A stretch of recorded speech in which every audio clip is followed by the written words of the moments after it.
All right. Shall we get to reviewing? Hell yeah. It was a nice, short couple of chapters that were very action oriented. So, Yes. Yeah. nice, easy, boom, boom, I boom. only have between you and I only have 13 pages of notes, which includes a lot of large screenshots. And that is perfectly fine because, sometimes it is just all about the action and you can, Yeah. Yeah. I mean, I'm surprised we haven't had more action, but it's also quite early in the book. yes. I guess we're that was kind of a nice segue into the start of the show. Hello, everyone, and welcome to Read and React, a actual reviews podcast about Dungeon Crawler Carl. I still haven't figured out my intro for this show. I We'll really get it, need to babe. do I that. believe in you. Yes. Hello and welcome. Just a quick, very early a warning to those of you that do not enjoy content related to.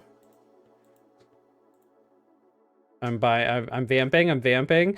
Gore and violence, particularly fantasy violence, and drug and alcohol use. There's a moderate amount of gore and violence in this book, and a minor amount of Oh, drug yeah. and alcohol use. So, just gonna plug that content warning at the start of every episode. So, Shannon, you and I today, welcome to episode 4, by the way. Hi. Are reviewing chapters 10 through 13, which I have affectionately titled at the top of our doc for this set of episodes, Blowing Chunks. Yep. Accurate. Very accurate. Yes, as you were just saying, these are very action-oriented chapters. We have had a lot of dialogue, a lot of Building. world building, a lot of inner monologue and exposition. Mm-hmm. And now we just get to see our dynamic duo, Carl and Donut, fight and do it so much that they start to really kind of jive with it. Yeah, they get real good at it. Yeah. But this is in those initial chapters, with the world building and everything, you're going to start to see more of this, where there are several chapters that are just action. And then several chapters after will be reflection, more action, reflection. So there's some good give and take there. But the climax is always building and building and building, and the stakes get higher. And it's just fucking good storytelling, dude. As it should, because really, the stakes, I mean, at the heart of it, the stakes are it's life or death. But Yeah. I think we know, given a lot of the exposition that has happened, that ultimately this series is going to be about more than just getting to the end of the dungeon, or God, yeah. or even just getting to floor 11, 12, to get Yeah. a worth it escape from the dungeon, a buyout, if you will. Yeah. So, I mean, all of this exposition has been to say, here are the lot of the things that will be at play that build on the stakes, and what some of those off ramps could be for Matt Carl Dinniman and is Donut. exactly. He's giving you the framework, and then he's filling in all of the meat, and then and giving you more to build on with that world. And that but that I'll say that's the mark of any good story, right? Yeah. Where it could literally be about anything, but if you are captivated by the characters, and if the action draws you in, and if it makes you laugh, and it makes you cry, if it makes you feel something, that's a great fucking story. And it could literally be about anything. Do you know what I mean? That's why and I hate to play off of the Shakespeare thing, but that's why Shakespeare's works are still so good today, or why the themes have been remade over and over again into modern into modern stories, because it's man versus man versus himself. It's these are the hallmarks of excellent storytelling. So I don't know. I fucking love Matt. Yes, it's really, really good. I think I also, before we get into it, should say I have now listened to a number of chapters of the audiobook. Thank you for getting that for Have me. you really? I Oh my have, God. yeah. I am. I'm pulling up I my have to. Audible right now. I am in the middle of chapter 8, so I'm hoping to get caught up by If our you're next not episode. fully in love with Jeff Hayes by the end Okay, of this book, I let's. just don't know. We were starting to promise a shorter episode today, but if we're Oh, gonna sorry. start Yeah, no, talking that's not about, gonna happen. no, it's fine. Talking about the audiobook, I want to give you what I started listening, my first impressions, and then as I've listened to more chapters, I had more impressions that were different than my first impression. So my first impression, and I really, maybe we should wait to review just like audiobook stuff and how he sounds until I'm able to get some of the audio clips. I haven't figured out how I'm going to record and play those for the audience. So maybe we should wait until we can actually play those. I really want to get into that with you, but I think we should wait. Okay. I can appreciate that. I will, with the caveat of saying, do you see what I mean, though? Like how it's important to listen to the audiobook in tandem with like reading the chapters, because like the way that Jeff Hayes interprets the characters' voices. Yeah, It's I important. mean, I just got through the part where Donut has her transformation, and Do you boy, love Donut's voice? boy, is that voice different than I pictured it in my head. Oh yeah, okay. In fact, when he read her like, "My name is BCW Princess the Queen and Chong," I couldn't even understand some of his words, like the acronyms at the lead of her title. I couldn't even understand him. Donut's very like twee. She's Oh my very God. like, she's so twee. But like she's like, Well, she has this I like, never, Carl. oh yeah, she's It's she's British for some reason, but I love it. He has great range because like he's been doing really very different voices for each of the AI or other non-AI. I'm still unsure if some of the announcer voices we're hearing are all supposed to be the AI or if they're actual like recordings or other like Bortran Corporation. Boring. Boring Corporation people.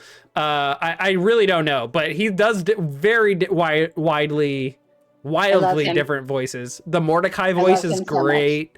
I love it. Okay, we'll talk. Look to Mordecai. I promise. All want to get with him. I promise we'll talk about it more next time. Okay, or maybe we'll just do a separate episode about that. Okay. Who knows? Okay, but let's move on. So chapter 10, our first chapter today. Where did we leave off? Do you recall exactly where we left things? So I'm just going to scroll back through my notes real quick. So the last thing that we talk about, we met Tally. Yes, like he gets to like the Polish McDonald's. Yeah. And like Donut is like, she's like, that's the largest cat tree I've ever seen. And she goes, ham bananas, right. and wants to go like jumping into stuff, but they want to open they're like opening their loot boxes. They're going through all their stuff. They get to a point where they're like, Carl's like, we could stay here, and this could be like a safe place for us. And Donut's like, no, we have to get out there. We have to kill things. We have to do it with style. Right. We need to get on that show, Carl. The talk show where they like, I think at the end of the first couple days, there's like It's literally been like a day. I think it's like after the first 36 hours, they have like a preview episode of The Crawl for the galaxy to see. That's in the next. That's in the chapters that we just read. So like 10 through 13, they see like the recap episode, like the introduction to The Crawl. What? So like, I don't remember. I don't recall that. Okay.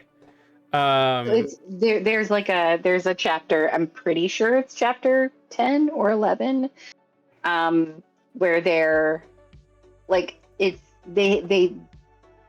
Oh, I'm pretty okay. sure it's chapter 10. Anyway, it doesn't matter.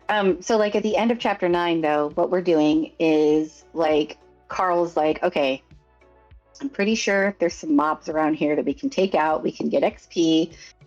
This will be a Yeah. safe place for us for now.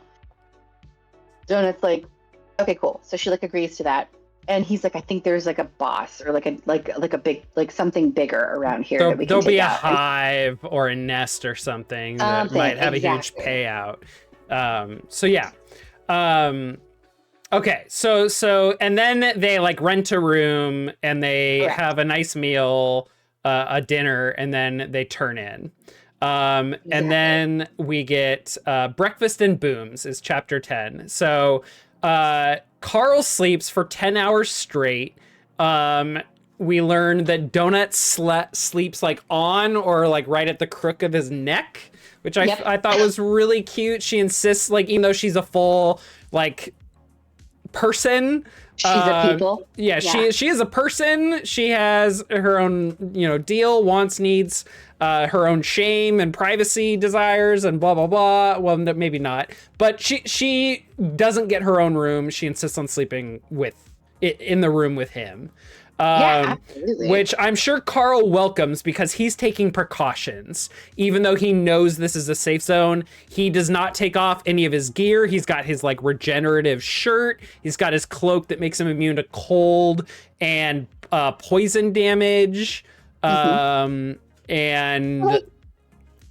he understands the rules as the dungeon has like presented it to him, as Mordecai has explained things to him, but like he can't really know. Yeah. You know what I mean? Even if somebody says you're safe, you're like, am I safe? Yeah, there is an anxiety. Absolutely. Yeah, but it doesn't affect him that much because he sleeps for 10 hours straight, and that unlike most nights where Carl has nightmares, interesting. Just dropping that little detail. Like the nightmare that got him out of his apartment in the middle of the night that saved his life. He did not have any nightmares this night, or this morning, or this day, whatever fucking time it is. Donut is like laying and like very grumbly is like, I order you, Carl, for more sleep. But he's like, don't you want some food? And she's like, excuse me, what'd you say? That is one of the best things about Donut, because like, yes, she's the person, right? She has autonomy, but sometimes she just does straight up cat shit, where she's like, I know I got 10 hours of sleep, but I'm going to need at least 8 more, Carl. And I order you. I demand. Just go back to bed. Food, bitch. Okay. But that is a cat thing where like they'll be in a dead sleep, but they smell the wet food and they're like, oh, well, I guess I could have a bite. Yeah. So like, I do love that. I love fucking Donut so much. She's great. I'm excited to see so much more of her. So these I forget what it isn't called a safe zone, it's called something else where we are, but it's more than the bathrooms that are like every quarter mile in the dungeon. They have showers with little amenities like soap, shampoo, razors, and shaving cream, but they have no towels. Fuck that, apparently. Yeah. Okay, cool, I guess. Interesting. It just seems very silly that they like thought of everything except some of the most obvious things in the dungeon. Right. Well, but then, I mean, like, the universe is a big place, and also I think the overall feeling of the dungeon is like, we'll keep you alive, we'll give you the amenities that you need to survive, but we're not going to make you comfortable. Yeah, so you drip dry, bitch. The aliens made contact, hundreds or thousands of years ago, and they clearly were like, oh yeah, these humans, they just go bathe in the water and then they step out and then just stop paying attention over the last so many decades. Yeah, or centuries. Well, and it's also important to note that the Borant Corporation they are an aquatic people. They look like fish. Are they? Yes. I did not know that. Yeah, that's why on the doors to the dungeon, he noted that on the doors leading into the dungeon, it looked like a giant demonic fish. I thought I remember it was fish-like, but it didn't I didn't connect the dots that they like had a feeling about water or a cultural understanding of water and the body's relation to it. Interesting. Okay. Carl asks for a huge traditional American breakfast, bacon, eggs, pancakes, and the like, which he scarfs down. He remarks that it is a new day. He feels good. Honestly great. He remarks on it. And it feels like a big tone shift. Like we, the reader, can kind of relax and be in the safe zone with Carl a little bit. Until Carl starts thinking about reality a bit more.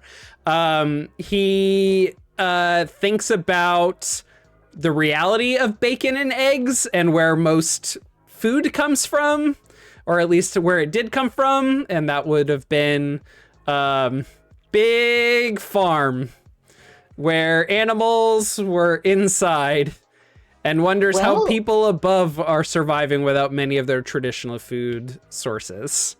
Not only that, but like we get some of that even in the previous chapter when Tally is like,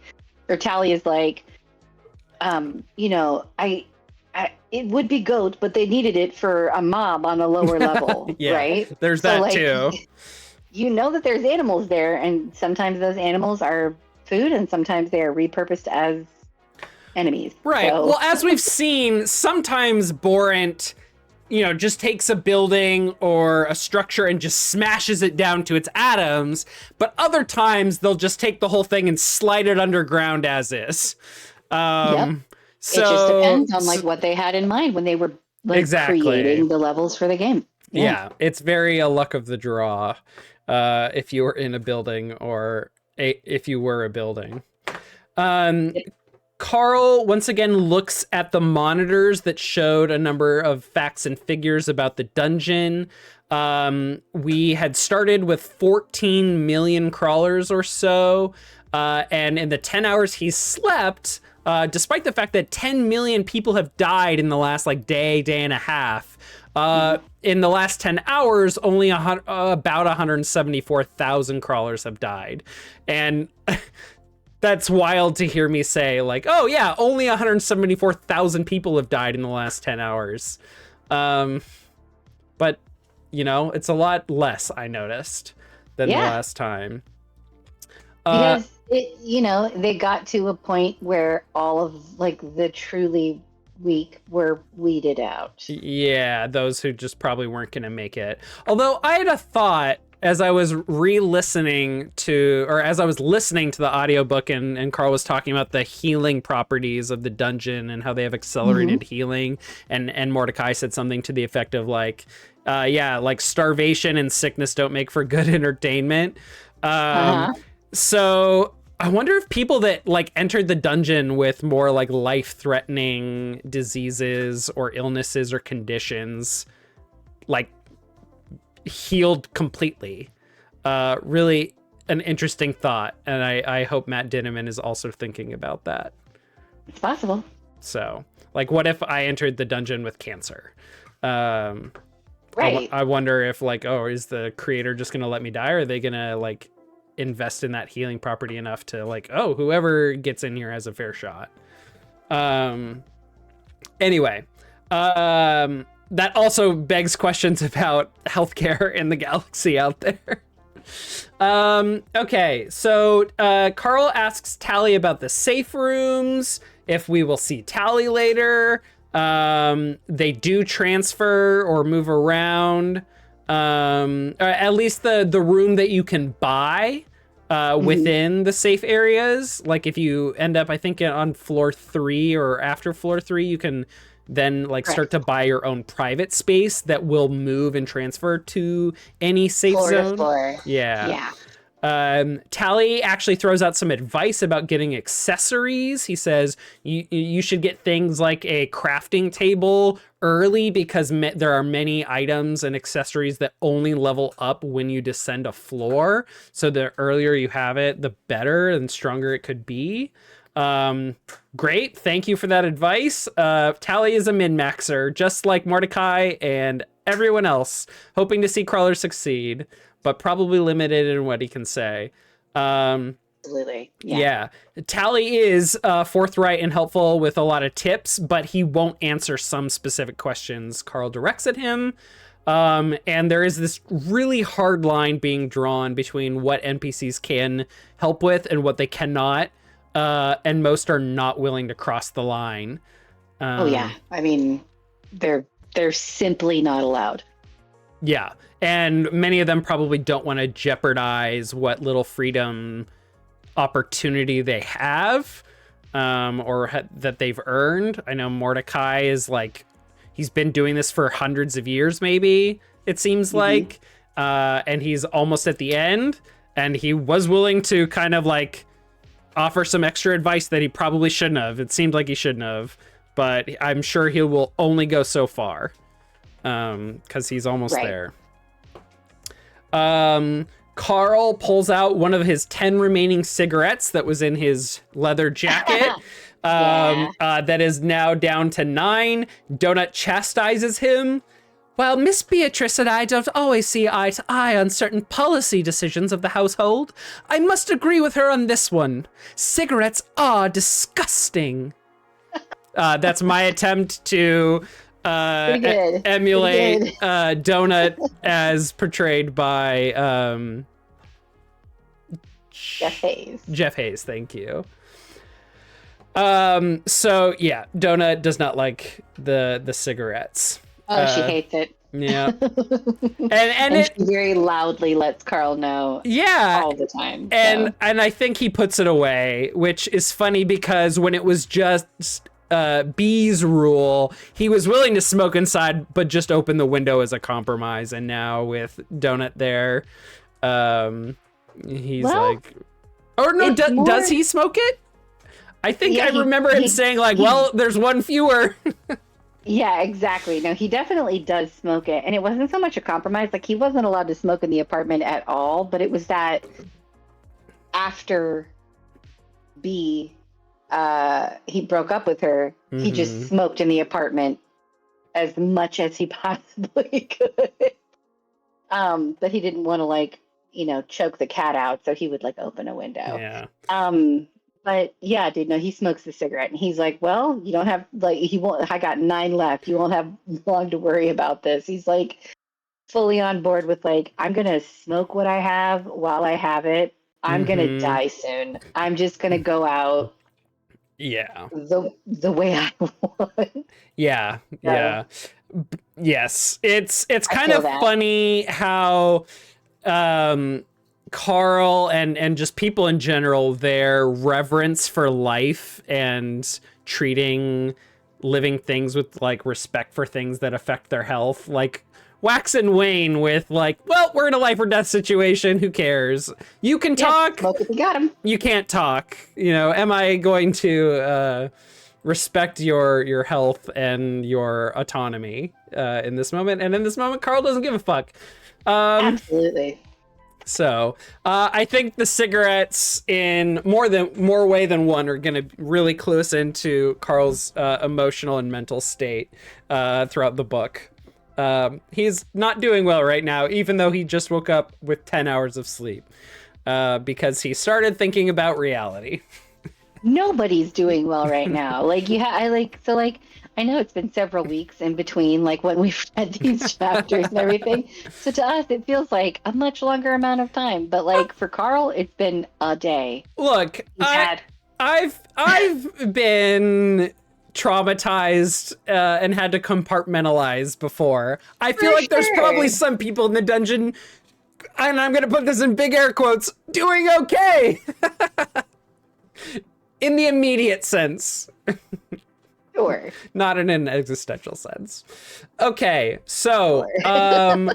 the big cockroach creatures that they saw Yeah. around the scatters, they start to see bigger ones.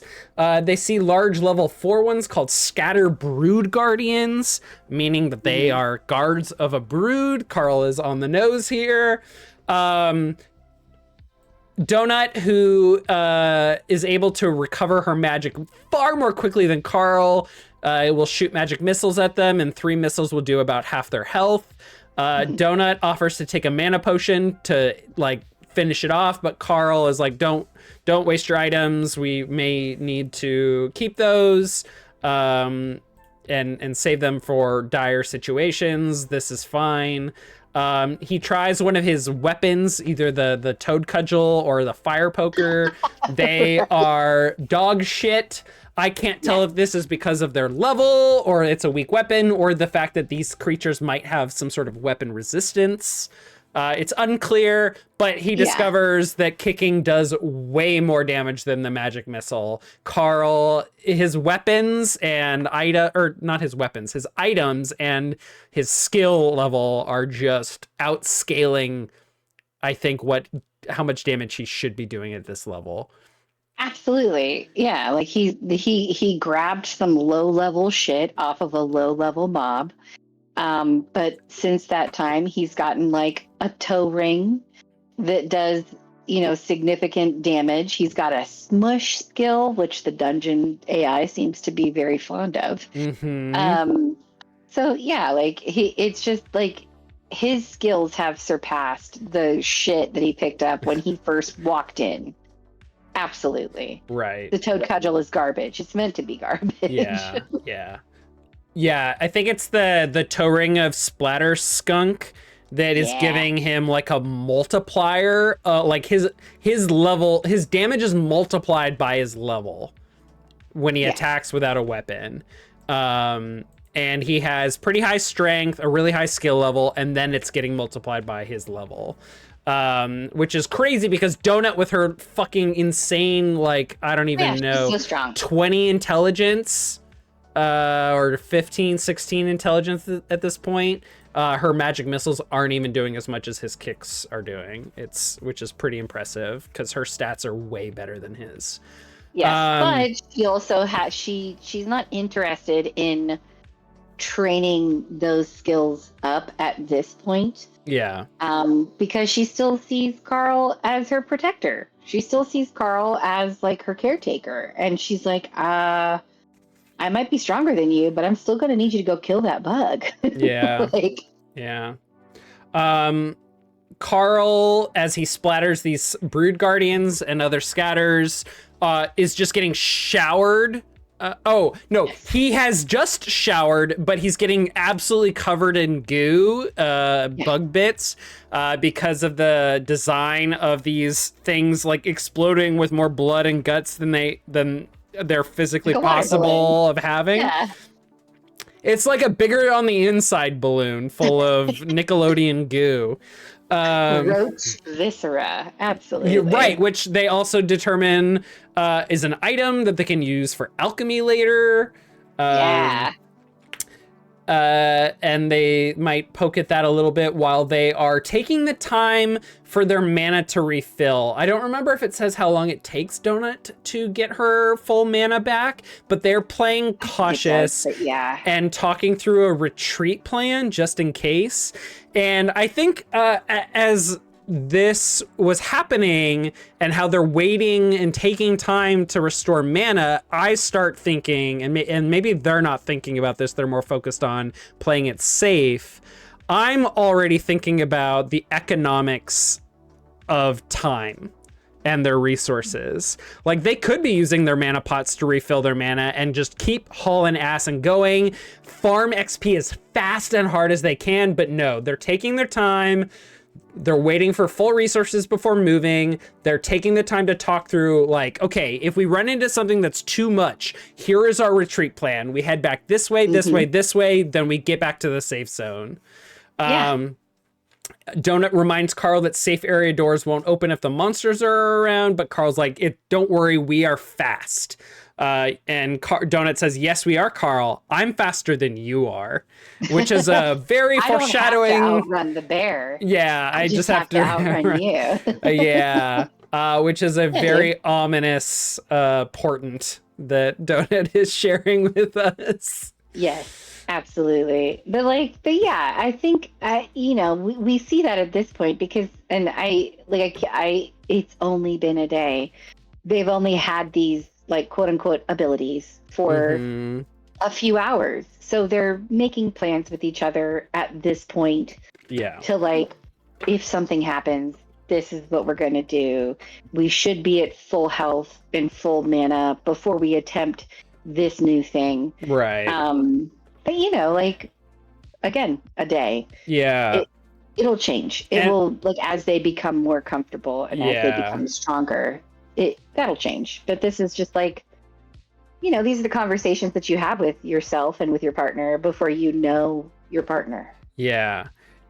My engineering speedrunner gamer brain was thinking, you all need to move faster. Like, you're supposed to be getting like your level up as high as you can, explore as much as you can, get good items. Like, why are you dilly-dallying?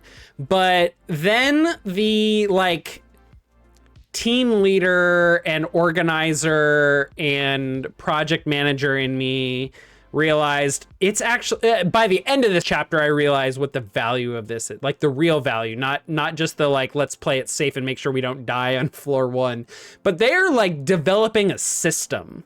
They are working through problems together. They're developing a system of communicating and planning that's gonna create a shorthand for them later when they when they really could be using their time even more efficiently on future floors, or when they don't have time to think and plan, but they need a plan. So this is really, really great. And I think that's what this entire chapter is about. And these set of chapters is seeing them like come into their own as a team. There's this theory of how teams form, or teams, like the stages of teams, called the Tuckman stages of team development, that go forming, storming, norming, and performing. And our group has gone through forming. They've come together with a common purpose. They have defined roles. They know what their challenges and opportunities are. They've stormed a little bit, where they've like had some tension. They've tested boundaries. They've had, conflict. And we were moving into norming and even performing of this group. They are achieving peak performance together. They're becoming competent. They are figuring out how to handle decisions together as a group. And they're moving through the Tuckman stages very quickly. And I know any of my student affairs and leadership peeps that might watch this show later will be like, Nick, what are you doing? Tuckman, really? You studied that in grad school? And I look at you and I say, yes, I did. So I can talk about it on this podcast. Education well spent. We'll see. Fun fact. I quit my job today. We'll talk about that later. Okay. We'll get into it later. Drop a bomb on? Yeah, okay, fine. sure. Okay. Yeah, let's just move on. We're moving on. They fight lots more Brood Guardians. They figure out a combo strategy against this specific mob that can stun them, and then they can dispatch them with relative safety. So they're figuring out how to work together and test monsters for weaknesses as well. They reached level 5. Donut is auto-leveling, so her stats are going up automatically, but Carl can't invest any of his attribute points. But his skills are leveling. Donut's strength reaches a laughable 15 because of her buff. And there's this the quote here that I don't quite understand the full meaning of. Because of Donut's special buff, she was growing with each level. And I at this point wonder, okay, so we know she's growing in stats, but is this implying she's growing in size? No, I don't believe so, because she beyond when she ate the cat biscuit, and she went from being like a normal kitty cat size of like Yeah. 11 pounds maybe. She grew slightly larger and was maybe 15 pounds, you know what I mean, or 16 pounds. She's definitely got more weight, like more strength in her now than she did when they first started. Because she is slightly larger than a normal cat, but she's still just a normal cat. Yeah. But I think that the growing is in terms of like her skill level, and her ability Right. versus Okay. you know, like her strength. At one point, and I can't remember what chapter it was specifically in the chapters that we read, but at one point he says he notices when she like jumps up onto his shoulder. It's and right. like, It's next. It's the next note I have okay. here. Yeah, Carl Yeah, can like feel her digs in with her strength in her claws. claws when she jumps on him. Yeah. So yeah, exactly. It's like she's growing, she's getting stronger, but she's not necessarily like, she's not going to be like the size of like By a level tiger. 50, she's going to be a Jabba the Hutt-sized cat. No, I would love that though. Feed That would me, be amazing. Carl. Hand me a potion. I would fucking love that.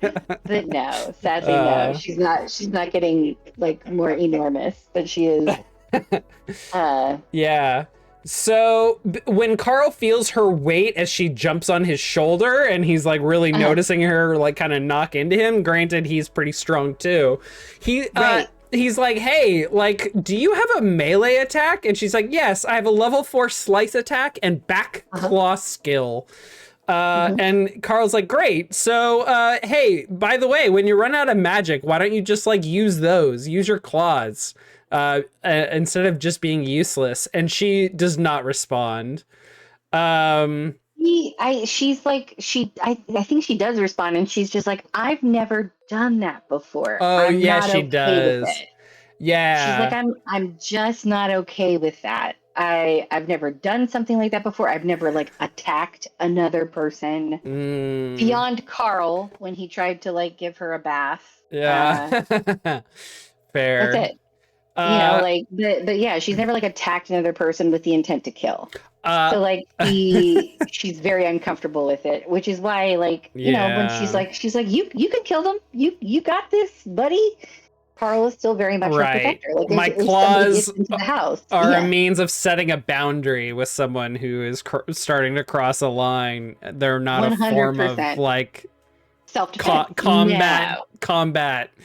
Absolutely. And I wrote here, she is a scaredy cat and a glass cannon. Yes. But he points out that if she can learn to dodge, she'll do really well. And we know she's very limber. Like watching her in that playground zipping around was with the zoomies was great. And it's here that we come across a door, not in with a sign on it, but it's not a sign that Carl or Donut can read because it is in Spanish, not in Galactic Common. I translated all of the Spanish that we're about to read and hear for the rest of this set. It reads, "Do not enter by order of the health center." Yeah. Which I thought was a very appropriate and thematic warning here. Donut doesn't really regard or care for the warning, but cares for the smell of the garbage that they smell as soon as they open the door. Right. She like yeah. There's this. Okay, so I will say that this combat was very disturbing to me. Probably the most disturbing thing This is for me horrifying. in the entire series. And I don't know if it's because like everything after this, I was just like, all right. But I can tell you that like after this point, even some of the crazy, creepy, horrible, sad, horrific shit that they see, like in this book, in the later books, this is the saddest one to me. Well, before we get to the sad part, For sure. which I completely agree with you. I think the thing I'll say about how sad it is I really appreciate that that we're getting hit with this really strong, really sad, tragic manifestation. I'll say early is it's such a great form of show don't tell. We like are getting hit with the cold, harsh reality of what the dungeon is again, very early on, and like that's just gonna leave an anxiety gnawing at us the rest of the book, the rest of the series, even if the rest of it isn't as hard or dark. Like the tone, you gotta set the tone, to quote Shorzy. Yep. You gotta set the tone, boys. Yeah. So I love your Shorzy. That's amazing. that's how he sounds. That is exactly how he sounds. You fucking loser. You fucking nailed it, buddy. I love it. Thanks. I've watched too much. Donut sees that there are a bunch of scatters inside, but something else that she can't quite make out. She focuses on the garbage as she relays to Carl what she sees. I can't tell if it's just that he can't see or she just has night vision because she's a cat, or sharper senses. I think it's a little bit of that. Yeah, exactly. Because she is a cat. She like it's the same thing. Like whenever they saw the bad llama, she could see down that alley, and Carl could not.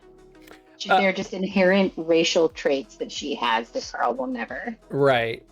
It smells like that bag you take with you on those days that other guy comes over to the apartment. You know, like socks, but hundreds of them.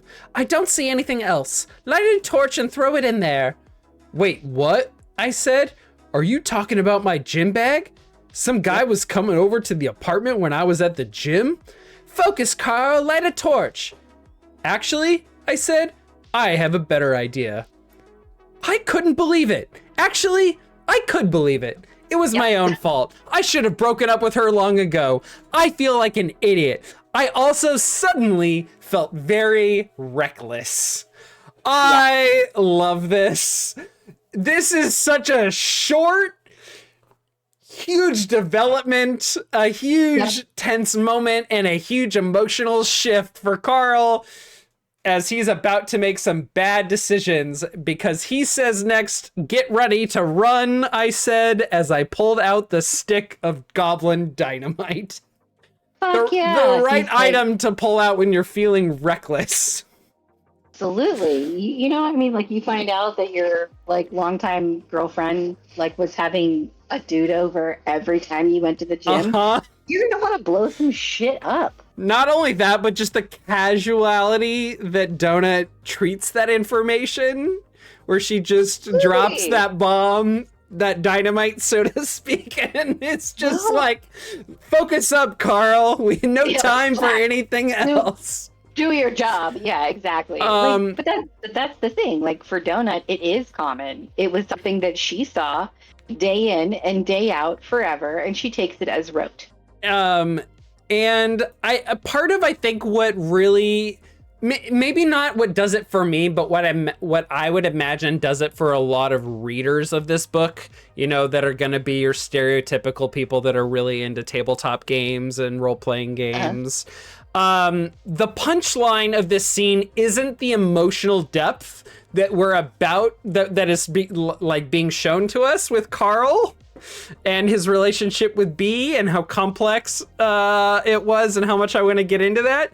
But the punchline comes next when he inspects the dynamite, and we previously learned that torches you can inspect and then click a button, like a UI button, to turn them on, and there's a timer. Yes.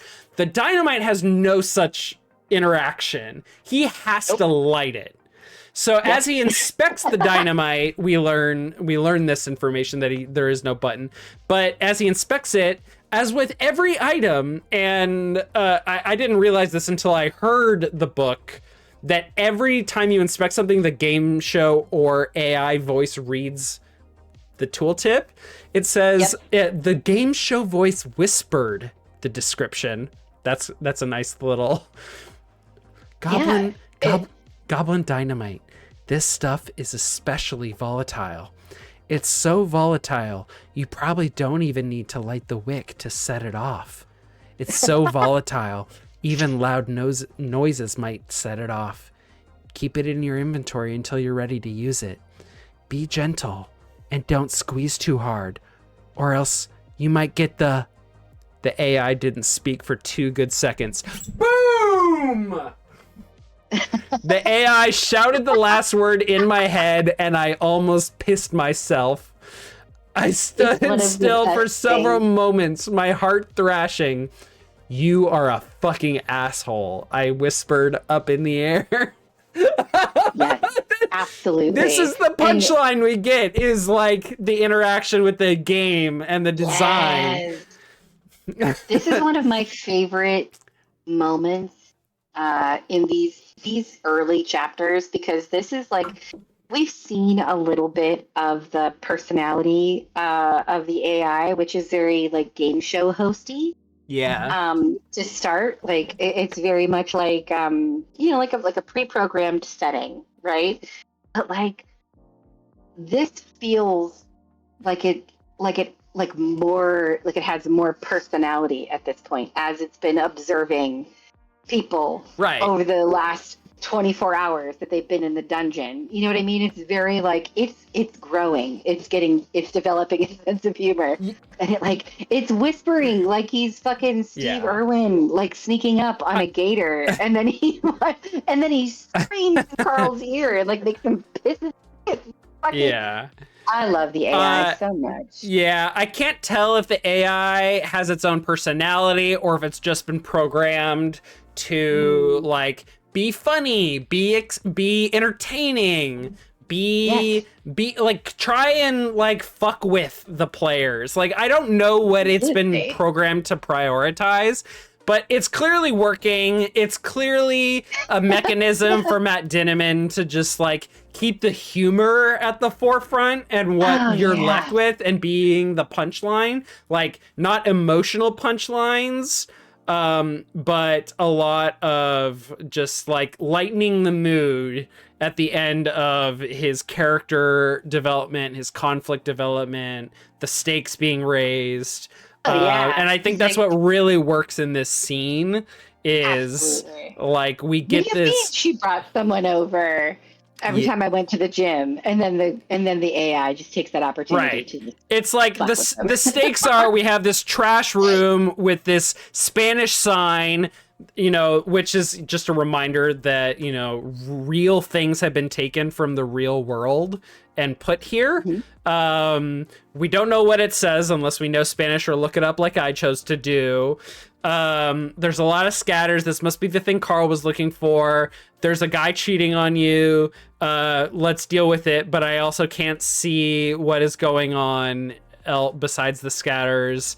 And then the like, I'm feeling reckless, let me pull out some dynamite. And then just the punchline of all of this rapid development and changing priorities to be the priority is now, oh my God, let me not blow myself up because the AI chose to fuck with me. Yeah, absolutely. I love it. I'm so excited you're listening to the book. That is not the last punchline, however, because Carl lights it with his personal Zippo that he found with his cigarettes. He lights it and throws it and runs. And the last line we get, I prayed it wouldn't blow up when it hit the ground. And you flip the page or scroll to the next page on your app, and it says it blew when it hit the ground. And it's beautiful. Chef's kiss. It is chef's kiss. So I wrote chapter 11. This chapter I also titled Blowing Chunks. So as we transition into chapters, did you have anything you wanted to add about chapter 10? I see you have a bunch of notes here. Oh no, I think we covered most of it. One of the things I wrote was specifically about how Donut likes to sleep on Carl's, she was sleeping on Carl's neck, and I was like, oh good, that's a universal cat thing, because my cat also tries to kill me with love every night by sleeping on my neck and strangling me. I was like, oh, good. Yeah. It's just a cat thing. It's wonderful. She's Uh, not trying to kill me purposefully, or maybe she is. I don't know. yeah. But no, yeah, just we covered what I wanted to touch on. I love that. Yeah, I think that the leverage, the lever that Matt Dinniman is going to use, and what will signal to us when in this book that he is going to get into some real serious character moments with like Carl's character, especially about his trauma and his past relationships, his relationships with B, with his dad, with his mom, and perhaps others. That lever is going to be how much other characters are getting under his skin. Because when he gets irritated, even though he doesn't deal with drama, he like we have it in text, like, I'm feeling reckless. I'm more worried about this dude that B was cheating on me with, who may or may not even be the guy that she went to on the vacation with, her ex-boyfriend. Probably is the same person. Which begs the question, why were Carl and she dating in the first place? Anyway, I have lots of questions. But, like, anyway, there's a lot of things that seem to get under Carl's skin to varying degrees. Right. Clearly, Mordecai did to some extent, because he wanted to punch Mordecai frequently, but wouldn't because he's level 50. Donut gets under his skin in lots of ways. The AI is getting under his skin. His memories of other people are getting under his skin at different times. And he is just barely coping. I love it. Carl speaks with his action. He never he really speaks does. With his words. You know, I mean, that's not true. He does say, when he does speak, it's important that you listen. You know what I mean? But like he always speaks with his actions, and like, he's never going to be a character that says, I love you, Donut. Mm-hmm. But he shows Donut that he loves her by not killing her or abandoning her. Yeah. Because she's an asshole. Yeah. So yeah, dude, like, yeah, he's angry as fuck. He wants to blow some shit up. So yeah. And that's where we are in chapter 11. Yes. It blew when it hit the ground. There's a huge explosion. Carl goes Hollywood action style, flying across the room, bouncing and sliding on the floor. He has a huge head injury.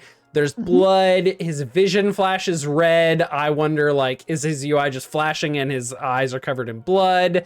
It doesn't matter. He sees danger, low health, but because of his cloak, he starts healing immediately. Carl would be dead if not for his cloak, because he has very few other ways of healing. He does have one that he does not use in this set of chapters, which is his healing spell. Granted, it only heals about 20% of his health. Donut approaches. Are you dead? Let's go see what we killed. Immediately, she's forgetting that there was something else that she couldn't see, or maybe that's something only the reader knows, that there was something kind of crawling around under the trash. She couldn't tell what it was and assumes it's dead, I wrote. That's how I chose to read that. They turn on a torch. We know that they can toggle them and see a timer, unlike the dynamite. There are they check the map and see 36 dead scatters. Donut strolls right into the room, which has 15-foot tall piles of garbage everywhere and cockroach scatter bits everywhere. Carl wonders why they transferred garbage here. I assume that this was garbage from Mexico, and that it came with this room, and that there is a story to be told for the sign that was on the door. I have more thoughts on this that will come up later. Yeah. Carl checks his notifications. He's gotten a bunch more achievements. Dangerous explosive handling, goblin explosives. He gets boxes for killing 15 mobs with the same attack and 10 kills with an explosion attack. He's now almost level 6. He's power leveling. There's a rapid rewarding of skills and XP that is happening on floor 1. It seems to be rewarding creative and exciting and marketable action. They are incentivizing the players to make good content. Yeah. And encouraging more of the same. There is one more achievement that Carl sees called Boss Babe. You have struck a blow against a dungeon boss and caused damage to it. Here's a fun fact. For crawlers who make it through the tutorial, this achievement is by far most often the last achievement they ever receive. Yep, Isn't that interesting? Reward. Let's wait a few minutes before we decide on whether or not to waste a prize on you. And at that moment, the door behind them that they opened and that had blasted open with the dynamite reforms, closes, and locks. Yep, absolutely. That's how, yeah, exactly. Like, this is, it's just like, you know, you can't always circumvent a boss battle. That, like, this is one of the things I enjoyed the most about, like, this particular thing was that, like, even prior to the boss battle, they struck damage and they damaged the boss in the room prior to ever starting, like, player v player, like, battle, which it's just wonderful. Yeah, I mean, the reality of this is that, like, this is a game set in a quote-unquote real world, and it's done quickly with really high-level technology, but it's also done, quote, efficiently. So they won't have thought of everything, unlike in a video game where your options are limited to what the game is designed to allow you, like, to interact with it. So you can exploit some of those mechanics really easily, like throwing dynamite into a boss room ahead of time. And we'll see just how effective that was here in a second. But before that, we get a boss battle cutscene. I'm just going to read from the text here. The door, which moments before had been blown to bits, magically reformed itself, locking us in the room. And just to hammer the matter home, silvery glowing bars of metal appeared, locking it in place one by one with a clink, clink, clink. 3 skull-headed torches appeared, arising from the garbage heaps. At the far end of the room, something rustled, something big. Music started playing, the sound filling the room. It was odd, intense, disjointed. It was like a harp playing with a distortion with a heavy beat under it. The ground rumbled as the announcement came. Boss battle! You have discovered the lair of a neighborhood boss. Put your game faces on, ladies and gentlemen, and here we go! The AI was louder than usual. He sounded like an announcer at a monster truck rally. Normally, I was only really hearing this stuff in my head. And he goes on, but, like, he also describes how they get, like, well, it comes a little bit later as the boss emerges, but they get literally frozen. And they're, like, the content creator, the Bowen Corporation, are taking labors to spend energy to force the players and the boss to freeze, like, be completely unable to enact as they create this, like a cutscene, like a clippable scene. Where they can later or in the moment, like, have the viewers, the subscribers, watch what is happening and get really good setup. Very, very performative setup for these boss fights. I mean, Carl and Donut, if they weren't able to be frozen and stopped, they could just keep throwing sticks of dynamite or casting spells and doing their exploits. But there is like this forced pause moment here. Donut starts freaking out. Get me out of here now. She's scratching the door. Normally, as a quadruped, she's able to just like interact with the door without touching it, but she is panicking. Carl starts strategizing and communicating. He's a leader here. He's like, get ready, pump it with missiles, use mana pots. Like, I don't care, just keep hitting it. Donut immediately fires a missile, even though there's no target. She's taking Carl too literally in this moment, but Carl is being cool-headed. And this is where he really shines. Like, despite all of her stats, all of her strength, she is panicking. And Carl's training from the military, or just his natural cool-headedness, is kicking in here. So this was a really cool moment, and we kind of see like they're not performing at their best here in this boss fight, given Donut's like panic, but Carl's colors really shine here, as we'll see in the rest of this scene. 100% agree.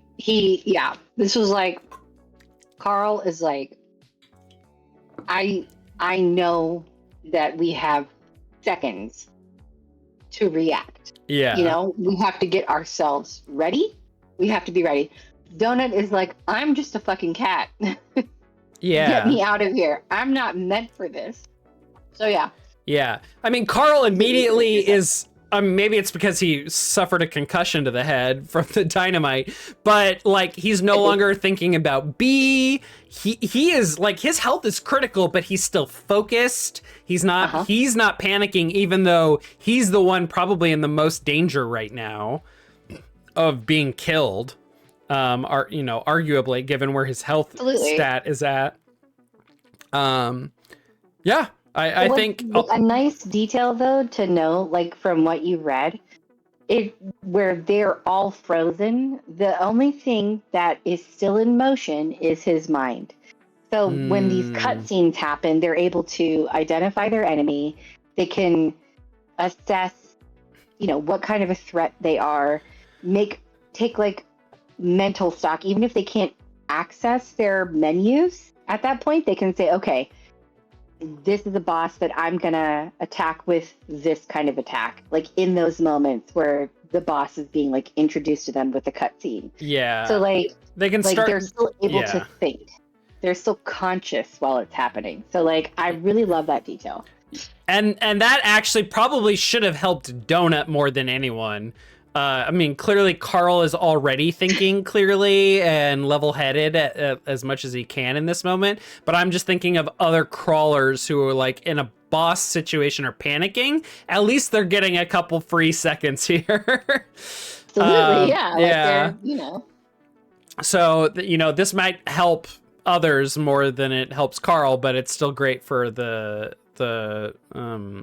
it's good for the optics, it's good for the marketing, it's good for the clips, and it's good for the crawlers. So we get something crawling around through the dungeon or the garbage and then leaping out as a screaming woman lands. She's huge. The garbage exploded upward in a geyser of scorched trash bags. Bug parts and paper and food wrappers rained. A woman appeared, reaching into the air, screaming as she rocketed up like she'd been shot out of a cannon. She landed with a heavy crash 20 meters in front of us. Carl goes on to describe her as a 35-ish-year-old woman, enormously fat, ripped t-shirt, no bra, skin covered in sores and scabs, Victoria's Secret pink sweats with pink written on them, clumpy hair, and 15 feet tall. She screams, and then all three of them freeze for more of those showy effects where their like mug shots are projected in the air above them. They can't move, but they can think. Their names are written above. So we see like Carl, we see Donut, and then a huge versus splattered in the air. The Hoarder, level 7 neighborhood boss. So, this is really cool. This is really fun. I'm interested in why. I mean, the description of this is really interesting, of this boss with the, like, she's got a ripped t-shirt, no bra. She's got the pink sweats and clumpy hair. So I kind of get the impression of kind of like a gross person, both gross in the sense of like they are covered in sores and scabs, so they're not healthy, which matches with the sign on the door. It's someone who was very casual in their pink sweats. Maybe they weren't very well put together, not very professional, maybe very, very casual. And then the clumpy hair. So this is someone who, it seems we are kind of, with that first level of characterization, we're getting like, oh, this is someone who lives in trash, lives in squalor. Especially with the ripped t-shirt. The detail of enormously fat kind of threw me. I don't know why they necessarily needed to fixate on that. I think it is just, it's a detail that makes me feel like there is, I'm getting the impression of a relationship with bodies that didn't sit well with me, and I wonder if it was just like being gross for the sake of being gross. Possibly. I read that as more of a characterization of people who surround themselves with trash. I think it's more character driven for the character that this woman is being portrayed as, the Hoarder. Now, and when you say that, like that, like, you know, like what you're seeing, you know, this is how they're presenting her, but you have to remember, like, well, we haven't really gotten to that point yet, have we? Like where she's screaming to Carl, "Help me, please." Well, we haven't gotten there yet. Yeah, that's true. Yeah, and enormously fat. Yeah, that is a good point. We are being given a first level of characterization. She's enormously fat. Here is what the world sees. Draw your own conclusions. Exactly. And that is a very good point you bring up. Okay. So, you know, so let's read like the next part of that section. Yeah, so there's a description that probably the announcer reads: trapped in her pile of rubbish, abandoned by society. The war inside her head has seeped out of her mind and infected both her body and her surroundings. Now nothing more than a garbage troll. Now nothing more than a garbage troll. That's being put out there. I don't know how I feel about that. Now having read the rest of this chapter now, the Hoarder is a horrific reminder of what can happen to those who fall out of the light. Protected by her minions, she'll do anything to keep her precious stockpile safe. The woman's title, The Hoarder, appeared in a stylized metallic font with blood splattered around it. It was straight out of a fighting video game. The moment the description ended, we could all move again. The giantess finished her scream and took a few steps toward us, garbage cascading around her with each step. Like materializing out of air? I'm left wondering. Garbage cascading around her. Well, because she shot up out of a pile of garbage. She's not necessarily sitting on top of it. Like, she just is now on the surface of it. Sure. Where previously she was below. Oh, right. So, okay. You know, as she's stepping forward, garbage is like sort of cascading in her wake. Okay. I didn't realize she was stepping on garbage. I kind of imagined she had like jumped out of the piles and landed on the ground and was free of the garbage. But I guess you make a good point that she hadn't. Last little bit here. Half of the woman's face was burned to hell. She had a health bar over her head, and it was already 3/4 gone. I'd cheated the boss fight, killing her minions and hurting her before it even began. So we are acknowledging that the first instance of a boss we are getting is not the standard fare. that you're Right. supposed to get with a boss. And that is going, I think, to be an important point moving forward. But that is not the most important detail right now. It also builds up this boss as horrifying, and it then kind of deflates the stakes a little bit because we see that she's nearly dead. Right.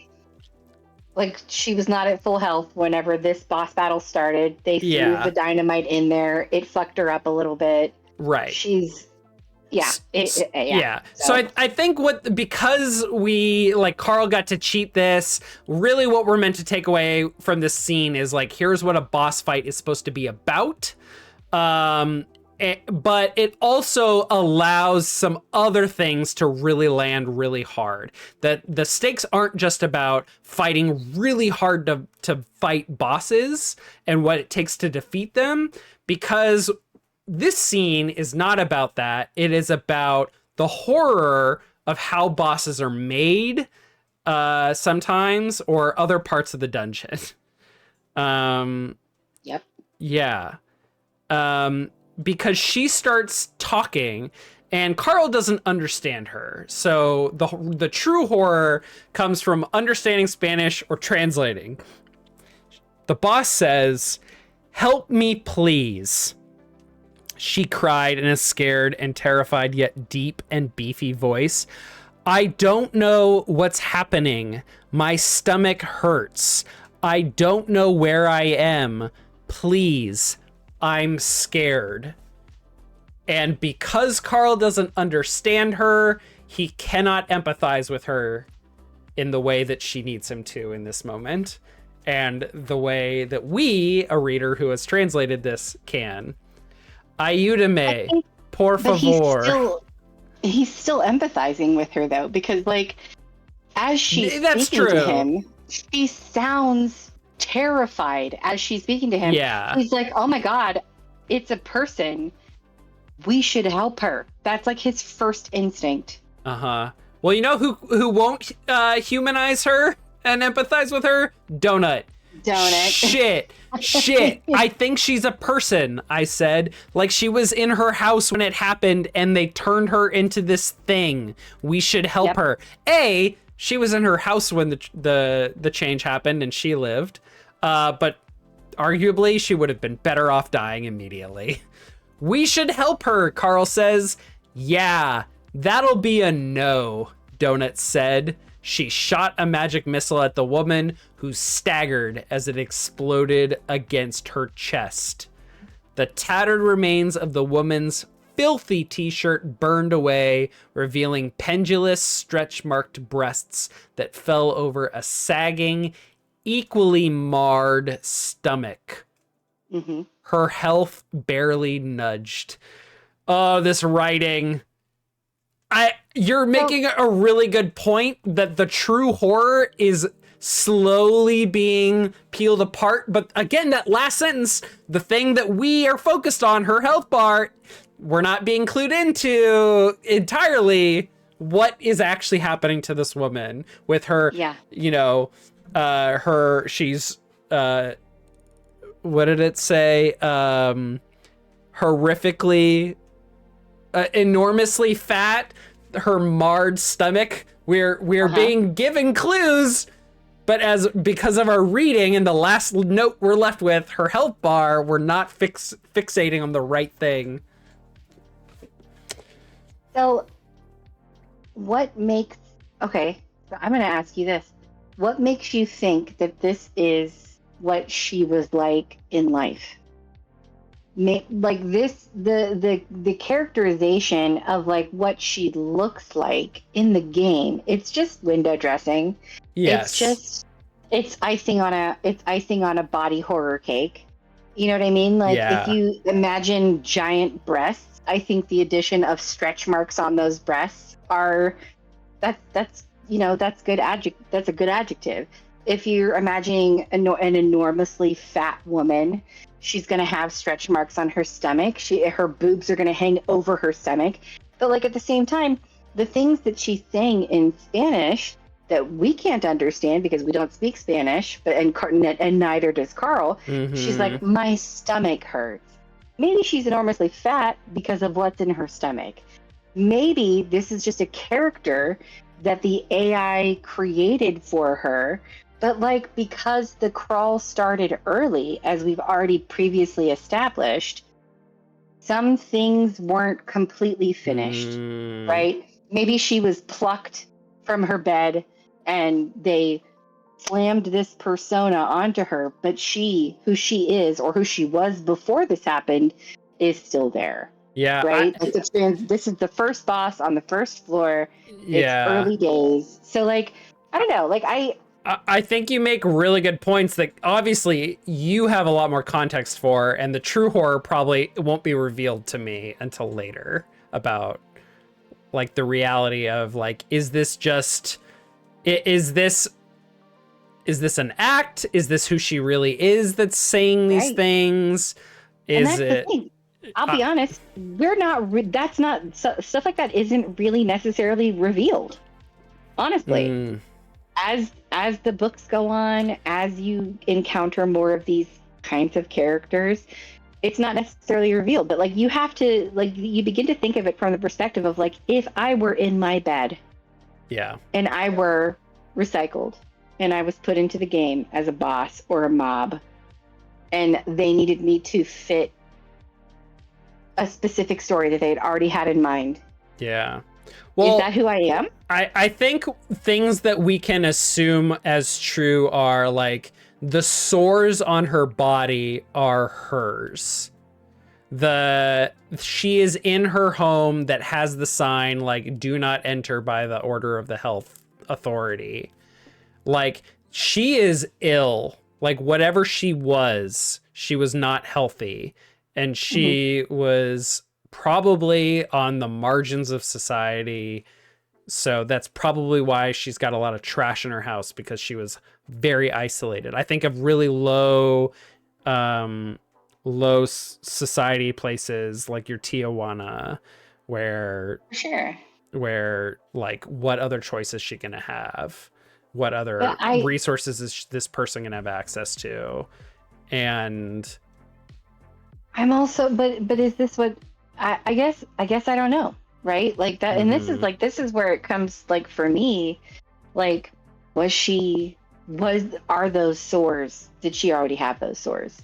Was she already enormously fat, or was this just something that the AI did to her when it pulled her down because it wanted to make her a caricature of what we would expect to see a hoarder look like? That's a good question. I don't know the answer, but I think Carl... Neither do I. Carl, despite... I think because Carl has a kind of calm head, he's able to entertain the possibilities and think outside himself. Yes. Whereas... Donut, who is in a panic, is like, no, I'm gonna kill whatever this is. I don't care. Absolutely. Yes. And shoots her. At which point it's revealed, like, despite the fact that her health bar is 3/4 gone, a full magic missile of a high skill level Donut barely nudges the health bar. So there is still a fight ahead of us, which makes the true horror of a boss fight that they are incredibly strong. And that if they hadn't used the dynamite, they probably would not have won this fight, and they'd probably both be dead. Is a ultimate takeaway for me here. But there's more to go over. So let me read the rest of what happens in this chapter. No, it's good. So she gets shot. Her health bar barely nudges. Ayúdame, help me, the monster woman cried again. She made a gagging noise, and when she opened her mouth, a pair of level 2 scatters came out and charged at us, hissing. Carl's worried for this person and themselves. He starts killing the scatters. Donut is worried for herself and shooting the woman. Carl quickly realizes that this is a swarm encounter. There are rage mechanics. They cannot allow themselves to get overwhelmed by the mobs that are going to continuously spawn out of this woman's mouth, which that, to your point, and what we've kind of not said until now is like, is that why her belly and tits are so large? Because she has creatures growing inside her. Who could say? We don't know. But all we have is the information we have in this moment, which is what Carl and Donut act on. Carl focuses on the hoarder and is dealing with the scatters, but knows his focus needs to be on killing her, or at least dealing with her. Carl reaches into the trash and finds a chain and asks Donut for a distraction. Donut is like leaping around while shooting, which actually sounds really cool. She uses a mana potion to get mana back, fires more missiles, and then says, I can't use another potion. There's a cooldown mechanic, which is the worst time to learn that there is a cooldown mechanic on potions. Carl gets enough of a distraction and lifts her up and starts choking her with the chain. She is taking damage at the same time as he is closing her throat, which is where the bugs are coming from. So choking her was the right call, Carl. Well done. But Carl is getting overwhelmed quickly by the bugs that are all swarming him. He calls for help from Donut, who just sheepishly cheerleads and refuses to get in there and melee, to his earlier point. And then the chain breaks. He's really in it now because now she's no longer choking or restrained. But fortunately, Donut's potion cooldown ends. Carl is fighting desperately against the Brood Guardians that are rushing him, but he knows he has to kill the boss. He scrambles to her, meets her eyes, raises his fists. The boss woman, does not react, does not try and attack him. Fight back. Yeah, no. Exactly. And maybe that's by design, to your point. Maybe she doesn't have a quote attacks or an attack skill.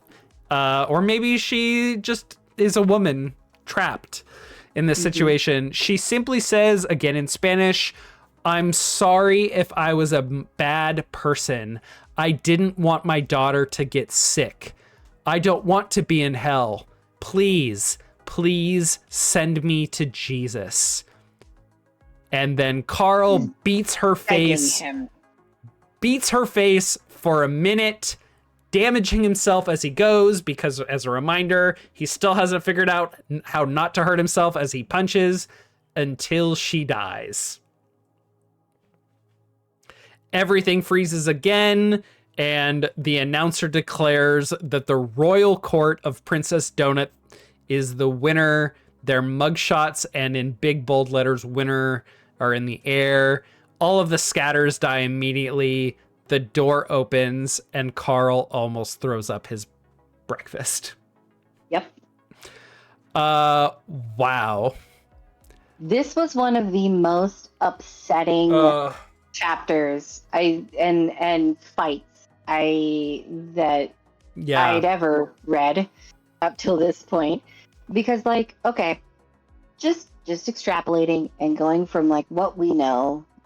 Because he's not explicit about this. Like he's not explaining it to us. He's not like dumbing it down and holding our hand and saying, well, you see, this woman was taken and repurposed as a mob. So she didn't get all the backstory, and she doesn't know what's going on. She doesn't know that she's in a dungeon. She doesn't know that she's a character on a video game, on an intergalactic television show. She has no idea. She thinks she's being punished in hell. Yeah. She thinks she's died, which she has died. Yeah. But maybe there's still some of her left in there, but she thinks she's in hell, being tortured by demons. That's what she thinks. That's why whenever she looks at Carl, she says, "Send me to Jesus." She's begging him. Yeah. I think what really does it for me in convincing me that this woman is still like, has her faculties, is experiencing this as a human, is the like, "Send me to Jesus. I didn't want to get my daughter sick." Like that is, there's a couple things. There's like the text itself, which is like like, okay, this woman has a daughter, and the AI is not incentivized to create a backstory for bosses or NPCs. So like, and he can't understand her anyway. So there is like, why would the AI or the designers put in the effort to add those details? Granted, we have heard from Mordecai, the designers go for realism, but if they went for realism, why would they create this boss and not fully change her mind and behavior to act like a hoarder? In the sense of like a monster. She's not acting like a monster. She's not attacking them. Other than the fact that she was like, quote, leapt out of the garbage like a cannon. Like, was that even... I don't think that was her choice. No, I don't. I think it was done to her. I think she was shot out. Like, that was her entrance sequence. Right. I think... Yeah, no, dude. Like, and also that she didn't raise a hand or fist or anything to attack them. The attack was that she was vomiting roaches. Right, which was out of her control. Absolutely. So yeah, this was one of the most disturbing. This was really disturbing. The other thing, other than like what's in the text, is like thinking about the economics of writing. Like Matt Dinniman chose to put those words on the page, and he is an extremely efficient writer. We know, we've remarked on this a lot, and he chose to add those words in Spanish that we either need to know as a Spanish speaker, Spanish reader, or look up. Like, I'm sorry if I was a bad person. I didn't want to get my daughter sick. I don't want to be in hell. Please send me to Jesus. Like, he put that on the page. He could have written anything else or not said anything, but he chose that. That was intentional. And either he was being like a really bad writer who's just like, oh, I need to make this complicated. Let me just throw some extra something in here to make it interesting. Or what I choose to believe, Matt Dinniman was doing something intentional. Absolutely. He was conveying a lot of information about this person, about the moment, and about the reality of the dungeon. Absolutely. I think it was about the dynamic of the thing that we see versus, what we'll never know. You know what I mean? The dynamic, it's the opposites, right? He portrays her as like with this body horror of being like this enormous woman. She's grotesquely fat. She's got stretch marks. She's got boils and sores all over her. She's burned from the bomb that he threw into the room. Like he's painting a picture with his words. You know what I mean? Like it's very evocative. Like you read it and you're just like, I see this woman in my mind's eye, but then like takes the air out of the horror balloon by showing like, oh my God, this is a person. She's not raising her hands to attack them. She's terrified. She's scared. She's just as scared as Carl and Donut are. She doesn't know what's going on to her. Yeah. She's like, help me. I don't know why my stomach hurts. She has no idea what's happening to her. She thinks she's in hell. So like, yeah, like at the onset, like we're given all of this detail so that we can paint a picture of what this woman is. We've done exactly what he wants us to do. Right. We've seen this woman exactly as she's been portrayed, and we're like, ew, gross. And then, as we read on, we realize like, oh, fuck, we've got it wrong, probably. Yeah, like, right. What is happening? Like, and we never know. We don't know, and we'll never find out. Well, for me, yes, we will probably never find out, or we might not find out. Maybe we will. But for me, this goes back to the question about, this entire scene examines the statement. They go for realism. They really want the dungeon to seem realistic. And here's why. Because the description of the Hoarder, level 7 neighborhood boss, is such. Because they give this description, they put all this effort into grabbing this woman, this trash, her home, or whatever, and bringing it here. Trapped in her pile of rubbish, check. Abandoned by society, check. The war inside her head has seeped out of her mind and infected both her body and her surroundings. Okay, you're asking me to believe something. Check. Now nothing more than a garbage troll. Wait, huh?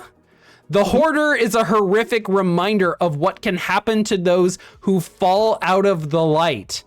This woman hasn't fallen out of the light. She's a woman of faith. Right. Protected by her minions. Well, check, but are they her minions? Does she even want them? She'll do anything to keep her precious stockpile safe. Please kill me. Send me to Jesus.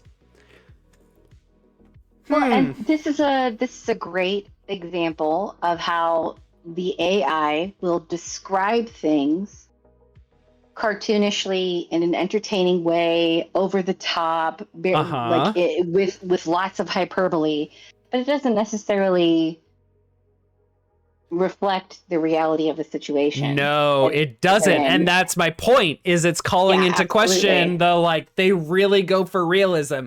Yeah, but only to a point. Only to a point where, like, I mean, we even, Mordecai even said, like, you won't get transformed. You won't get to choose your class and race until after the third floor, or when you reach the third floor, because it's really expensive to transform people. Yeah.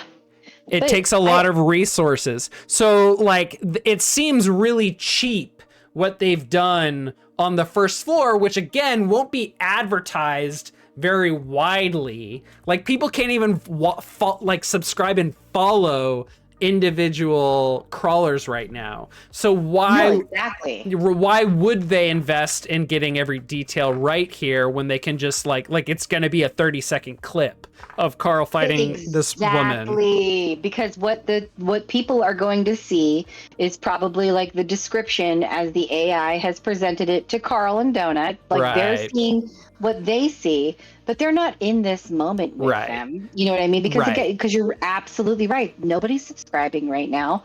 They're not going to, like, these initial boss battles are to like test the mettle of the crawlers to get them to that next level where it will be a little different. It'll be serious business then. But these are like just initial things to give them content for that first episode. That's it. Yeah. So yeah, this is absolutely right. This is such a heavy and intense and deep chapter. On its face, it's really exciting action, really horrifying when you look past the action, and even if you don't. And there's lots of questions, and I'm left wondering what the bosses. I mean, we learn about the different types of bosses in the next chapter, which we're about to get into, but this is just a neighborhood boss, so I can see why they wouldn't want to invest. I wonder if, like, the floor boss of floor 1 has more detail, or if future floor bosses, neighborhood, region, state, or national, like whatever, I forget what the ranks are. We'll get to that in a second. But I'm left wondering how much detail and investment in those bosses there will be to make them that, quote, realistic. Okay. Anything else? No, that was, we covered it. There's so many layers to touch on here. Absolutely. And this was one of the most upsetting moments for me in this whole book. But I will say, on a positive note, to my mind, it doesn't really it gets a lot better from here. You know what I mean? Like, you start to, like, maybe we compartmentalize after this, because we're just like, oh my God, these are all like repurposed human beings. I don't know if I want to. I want to hold this in the front of my mind going forward. I hope to. I probably won't because of how much time is between our recordings, but I mean, I'm going to highlight this for myself and try and put a big pin in it. I'm in the journey with Carl as I read it, and I'm like, okay, he's compartmentalizing, so am I. Let's do this next battle, But, like, no, dude, like, yeah, we touched on everything that I wanted to touch on. I think that the only thing that we spoke very briefly about it, like right whenever the battle first began, but it's very much like Carl is at his best. Carl it has like he like slips into like God mode when shit hits the fan, and he's just like, we got to do something about it. And his superpower is like making split-second decisions. And the thing is like maybe those decisions aren't the quote unquote right decision, but they're not the only decision. Do you know what I mean? Like the right way isn't the only way. You know what I mean? And he like uses what he has at his disposal, and he makes a choice, and he fucking sticks with it. Yeah. And he's just like, this is what I got to do. I don't know. Yeah, this is the very first like mwah, kiss, like the very first like glimpse of what Carl can do under pressure. Yeah. That's excellent. I'm excited, especially because like there's this moment where we wonder, like when Carl says, should we help this woman? Like his empathy to what has been taken from his world and the reality of what might be like taken and transformed and put in front of him, where on its face, like, you know, crawlers are like, well, I need to beat this monster, this boss, to advance in my goals. But Carl sees beyond he sees beyond the stakes of winning and losing.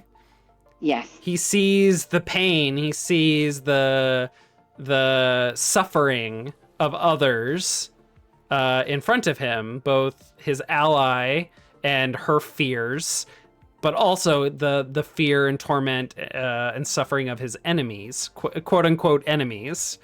And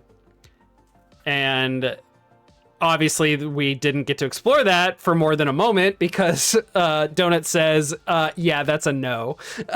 And then we move on, presumably because they're forced to. I mean, we take it that way, but like, who knows what could happen in the future and how Carl might try to subvert the expectation of this being a quote dungeon and a show. So I'm eager to see if that bears fruit or not. But let's move on. We'll move on to chapter 12, which I labeled Bossy. And there's a very hard cut, a big flash forward to a conversation that we are in the middle of with Carl, Donut, and Mordecai. And Carl is fiddling with the chain that he tried to use to strangle the woman, the hoarder. And I think it immediately backtracks to the start of that conversation, but I think because it's italicized, I think, in the text. But that like flash forward to Carl like having this pensive, distracted by this token from his fight with the hoarder is really interesting, and I really like. So we back up a little bit. Mordecai explains everyone gets one item, this neighborhood map, which is a square mile of the mini map that gets filled in if you beat a neighborhood boss. You get to see all the monsters, the tutorial guilds. You get to see oh no, I'm sorry. We back up not to the start of that conversation, but to the events following the fight.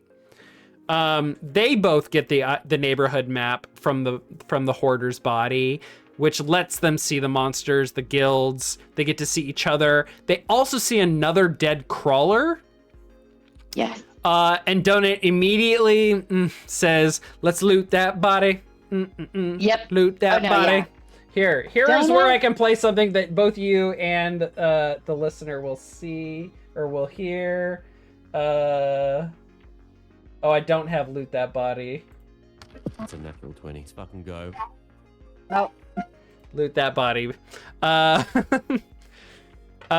So They then move to the closest tutorial guild and find Mordecai asleep with a photo of his brother, the winged creature, in his arms and empty bottles on the floor. His mother's urn fixed. Mordecai is coping badly with his circumstances. Oh, yeah. I get it, dude. We've all been in a pandemic before. You've been through something worse. Yes, absolutely. It's worse. Yeah. It is. Go ahead. Yeah. No, it's okay. I was just going to say, like, it's important to remember, like, the context that we see Donut in, because where Carl is still ruminating over the fact that, like, he just killed a person or something that used to be a person.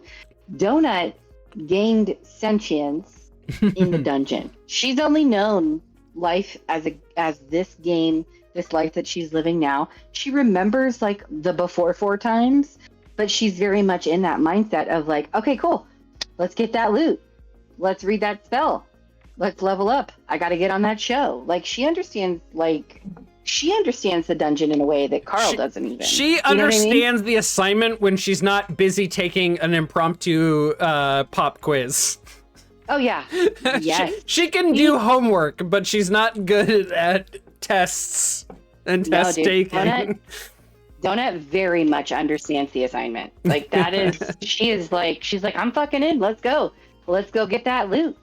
Let's get on that TV show. Let's get the followers. This is how, if that's what we need to survive, let's do it. Like, she's single-minded in her pursuit of, like, survival, and she knows how to play the game. And she's like, let's go. Yeah. She's focused in a way that even Carl isn't, because Carl is burdened by his humanity. He is good in a crisis. She is good at long-term planning. I think her intellect represents that high intellect. The 16 represents such a capacity for executive functioning that I only wish I had half of to get through my life. Yeah. Donut's a strategist. She's a strategist, 100%. She's 10 steps ahead of Carl. She's like, all right, cool. She's like already moved past the horrible thing that they've just done. And she's like, let's go. Next step. Let's do it. Yeah. Okay. So we wake up Mordecai in the guild. We learn there are 6 types of bosses: neighborhood, borough, city, province, country, and floor bosses. There are also elites, but they are a different type of boss, or not even a boss. They're just a strong type of monster. Unclear. Mm-hmm. Neighborhood bosses are easy to find and kill. I think given that we see a square mile of the minimap, there must be one every square mile or so. Their corpses will stay for any crawler to get the map. So we're into more learning about the mechanics. We have unlocked access to this information. Presumably Mordecai didn't tell us about it because he couldn't until that achievement for killing a boss or interaction with a boss was unlocked. Otherwise, why wouldn't he have told us? He tells us higher bosses also drop public items, which incentivize people to work together to kill them. Excellent. This is great. I like, this is, to me, a mechanic that will incentivize people to actually work together, and not one that will encourage them to kill each other for items, which I feel like we will be exposed to some of that here in a bit. Who kills a boss gets an achievement and a boss box. Great. We're already in, whoever gets the winning kill gets incentivized, which is a divisive mechanic. So the excitement is already over. Working together has its benefits, but not all the benefits. Stab your friends in the back. You also get a star next to your name for every boss you kill, says Mordecai. Who cares? I guess this is a marketing thing. If I were in this dungeon, I wouldn't care. I would care about the boss box, though. Only up to city bosses exist in the first 3 floors, so there won't be province, country, or floor bosses. until later. You cannot run from most boss fights, so be careful. Carl asks if they will always be human. Carl's mind is still on the hoarder and what she was. Not always. Sometimes they'll, quote, recycle one from a previous dungeon. Some human, most not. Some humans from other worlds, or human but not obvious. And this is where I'm picturing Carl is fidgeting with the chain from the very first line of this chapter, which again is an amazing touch. We know where Carl's head is at. Carl got 15 achievements and 7 boxes. Carl asks if this is normal. It's not normal to get the legendary box that you did, but the first 3 floors are designed to get you... they're designed to douse you? What was I supposed to type here? Douse you in low tier loot and achievements and beginner skills. By the time you have to choose a class, you should have a good idea of what's going to work for you. So it's just kind of like inundate you with rewards, have you try and be creative, do things that excite the viewer and you so that you know what you're going to be doing and how you're going to be interacting with the dungeon. Once you hit the... I'm sorry, go ahead. Let me just finish with, once you hit the 4th floor, the achievements are harder to come by. Please.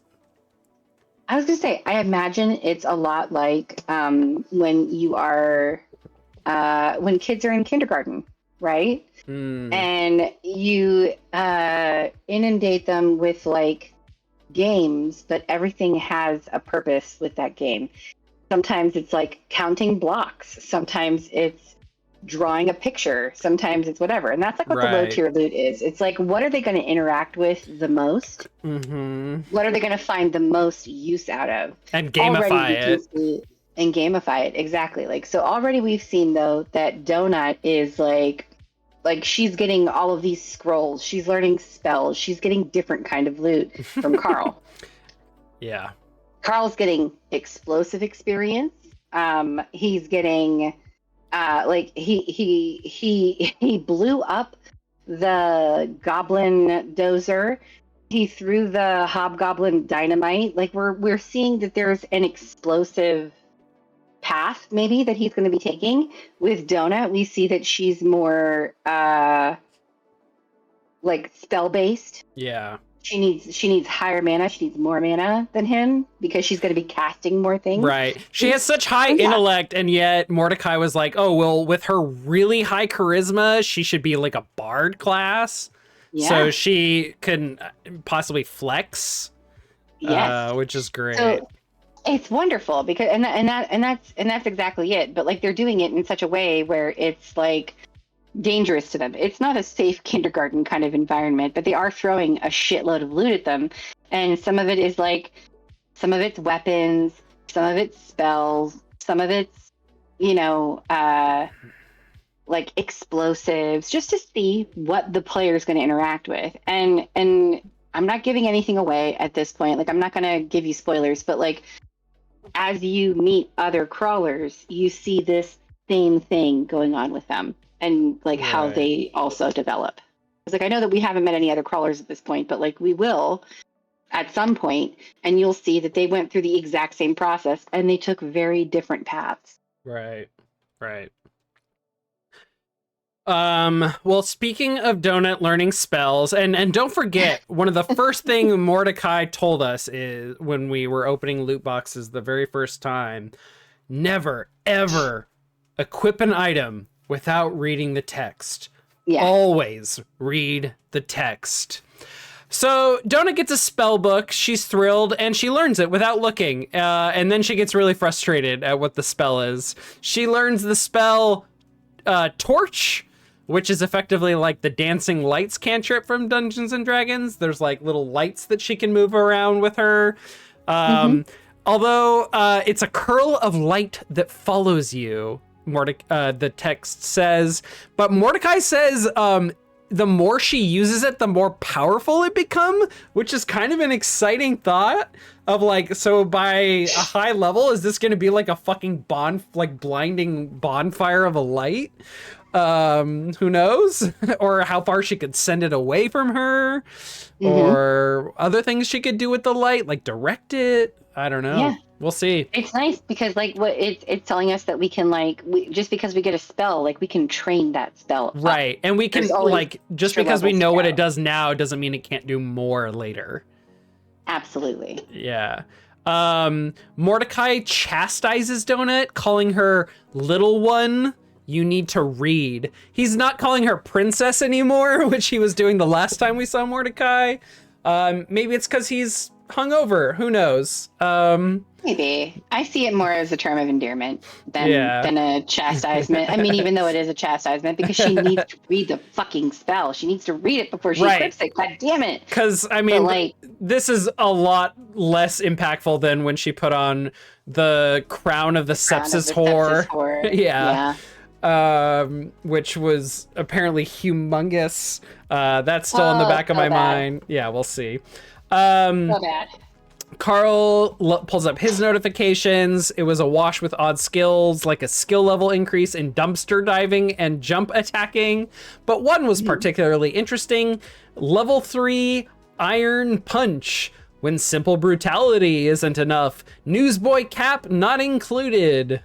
With a skill like this, you can always find work as a 1920s street tough or a collection agent for a bookie. War gauntlets and lumpers will protect your hands and enhance your punching damage without losing your bare knuckle bonus. Each level of the skill increases the enhanced fist damage bonus by an additional 10%. So it's a tooltip that tells him like you're gonna get additional damage to your fists, which is already so high.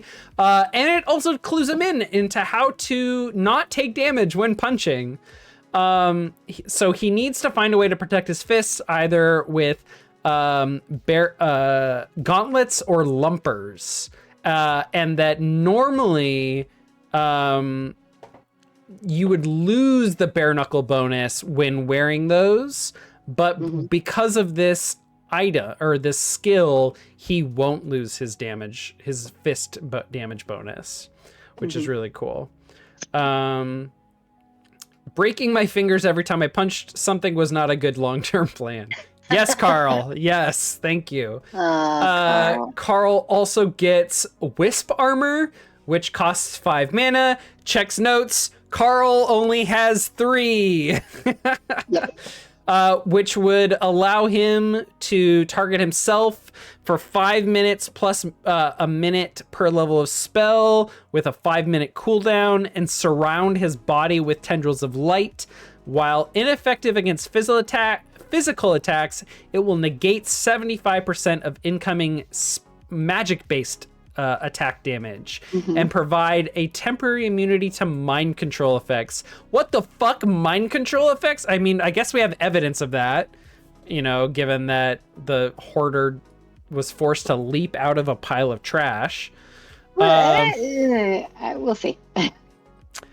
Higher skill levels increase both effectiveness and duration. It also makes you look all wispy and ethereal and druid-like.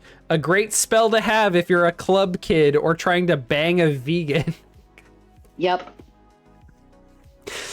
This AI and its relationship with sex and sexiness is so interesting to me. Well, this. Yeah. Yes. Okay. But yeah. Consider all media. We understand that movies are just movies, but if an AI has consumed all of the internet, which we know to be a dark and bad, scary, yucky place sometimes, fair point. What kind of a personality if you were this AI and you were like, hang on, let me consume all of the media and all of the internet and develop personality. You've just made the argument for why AI should not be fed the internet. Yeah, absolutely. Good point. I'm not disagreeing with you. But I'm just saying. Yeah, no, you make a good point. The AI is a kinky little pervert, and we love that for them. But yes. With a foot fetish, specifically for Carl's foot. Wisp armor as an armor that is anti-magic in nature and anti-mind control sounds really fucking good. Carl, get yourself some fucking more mana capacity. Yeah. Yeah.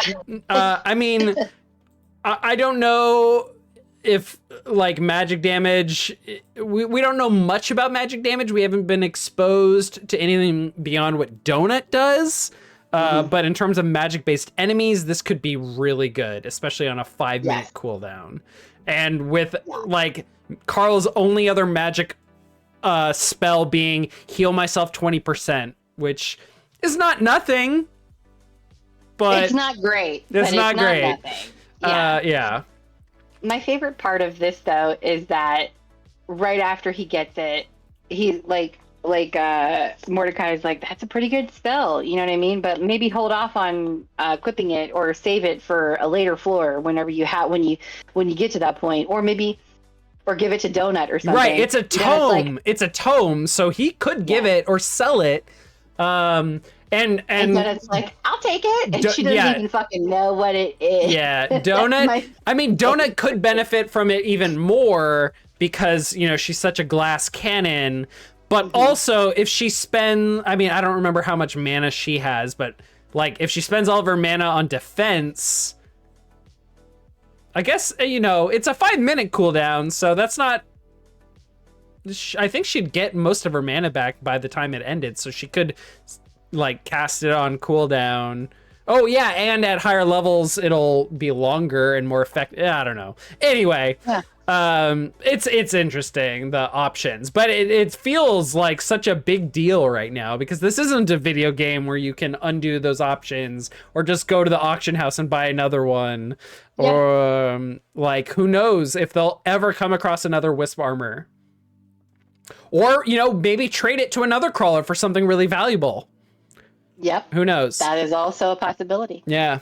Okay. They also get 3 Scroll of Confusing Fog that will fill a room with fog that only monsters can see. Crawlers are unaffected.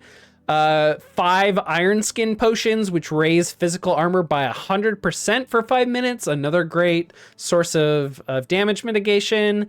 Carl, from the box for blowing shit up, gets 5 sticks of dynamite and a satchel of gunpowder. Yeah. Great. More dangerous stuff for when he's feeling reckless. And then he gets the iconic thing that we see on many of the books, the book cover art of future books. Enhanced spiked knee pads of the Shade Knoll riot forces. Adds 10 damage reflect to all equipped armor. Cancels all momentum-based attacks. So, wait, against him or that he does? I'm not clear. But it says, made of skin and fur and the spiky things from the back of thorn cadavers. These knee pads are both good protection and they're stylish. Stylish, that is, if your knees are cosplaying as hedgehogs. So 10% damage reflect to all equipped armor means that the 10% damage reflect will stack. Carl has 2, now 3 items that are armor: his shirt, his cloak, and now the knee pad. So that's, if my math is correct and I understand this right, 30% damage reflect. So that's great. It also described, the book described this as 8-inch long spikes that magically retracted. What the fuck? Yes. Those are long. So, well, imagine though, like, that you want to knee someone in the face. Wouldn't the spikes come in handy? Yeah. True. But they're not going to be out while you're just walking around. You'd look like a total dork. Yeah. Imagine accidentally like putting your knees together too much. Or like you put it's on your left leg, you stick your right leg front, and then you start stepping and you stab yourself. This is Carl's fear as well. This is my fear. Okay. I have another screenshot here. I don't remember the context for this, but I'm just gonna read it. Remember when I said you looked ridiculous before? Donut said, looking me up and down. Mordecai, darling, is there a worse dressed award for the dungeon? Actually, yes, sort of, Mordecai said. After the main episode tunnels, a tunnels, like airs, a hosted special comes on where a couple commentators discuss the state of the game. They usually do a segment on weird things happening in the dungeon. They do a lot of contestant profiles and such. Sometimes when people win boss fights, they'll pull them out of the game for 10 minutes to do an on-camera interview. The show is almost as popular as the official program, though they'll never let you watch this one. Donut's eyes got big as saucers. They interview people? She looked at me. Carl, we need to get on that show. Make it happen. I sighed. That's not how this works, Donut, and you know it. And besides, I am not your agent. No, you're not. Miss Beatrice is my agent, and once we reunite with her, she'll make sure we get on that show. But she's halfway around the world. I figure we'll have to wait until the 5th or 6th floor before the dungeon shrinks enough for us to find her. I really hope we don't have to wait much longer than that. Donut knows that Bee is traveled and how far she's traveled, and Donut thinks she's alive and that they'll meet her. Wow, okay. Donut is either completely delusional or has a huge amount of hope. I think it's both. Donut has connected all these dots, but Carl has connected maybe a dot that Donut hasn't. Didn't he determine what time of night it was or day, like 5 a.m. or something? Absolutely, yes. 5 or 6 a.m. wherever she was. So she's probably not alive unless they were not inside for some reason. For some reason. Yeah. Yeah. He's done the math. He's done the mental math, and he's like, nope. And he also doesn't really want to burst Donut's bubble and be like. My guess, given Donut's intellect, is she has connected the dots, but is just lying to herself because that's what she does. Possibly. Puts on a brave face. She is putting, maybe. Yeah. It's at this point I realized we are not getting anyone else's interiority, just Carl's. It's his story. It's his story to tell from start to finish. Yeah. And that was kind of the end of the chapter. I don't think there was much else. No, it was a really short one. Yeah. Okay. Chapter 13. I didn't come up with a title for this one, and I don't remember why. Maybe I just forgot.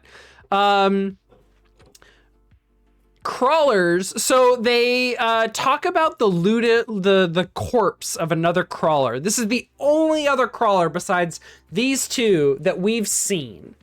And maybe that will change. Dead. Yeah, she's dead, which would suggest that she was alone, maybe. We know that lots of crawlers are killed early on. We know that it was very, very late / early, depending on how you look at it, in Seattle when the portals opened up. And so there were probably not a lot of people outside. Right. Seattle has a large transient population. So if you counted tents as not inside, a lot of transient people would be alive at this point. But it doesn't seem like that's the case. So when we learn from Mordecai, when crawlers die, they drop everything except unopened loot boxes, and their loot is lootable by anyone, NPCs or otherwise, but NPCs cannot access their inventory. NPCs can only take what they have equipped, is my reading of this. I feel like this is going to be a very important detail to some mechanics and situations later. You'll need to train in melee. We tell that Carl tells Donut. Donut just played Keep Away during the boss fight. Donut takes another moment to be very vulnerable with Carl. I've never done anything like that. I'm scared of getting hurt. What if it hits me back? I don't want to get hit back. How is it you can be so reckless and timid at the same time?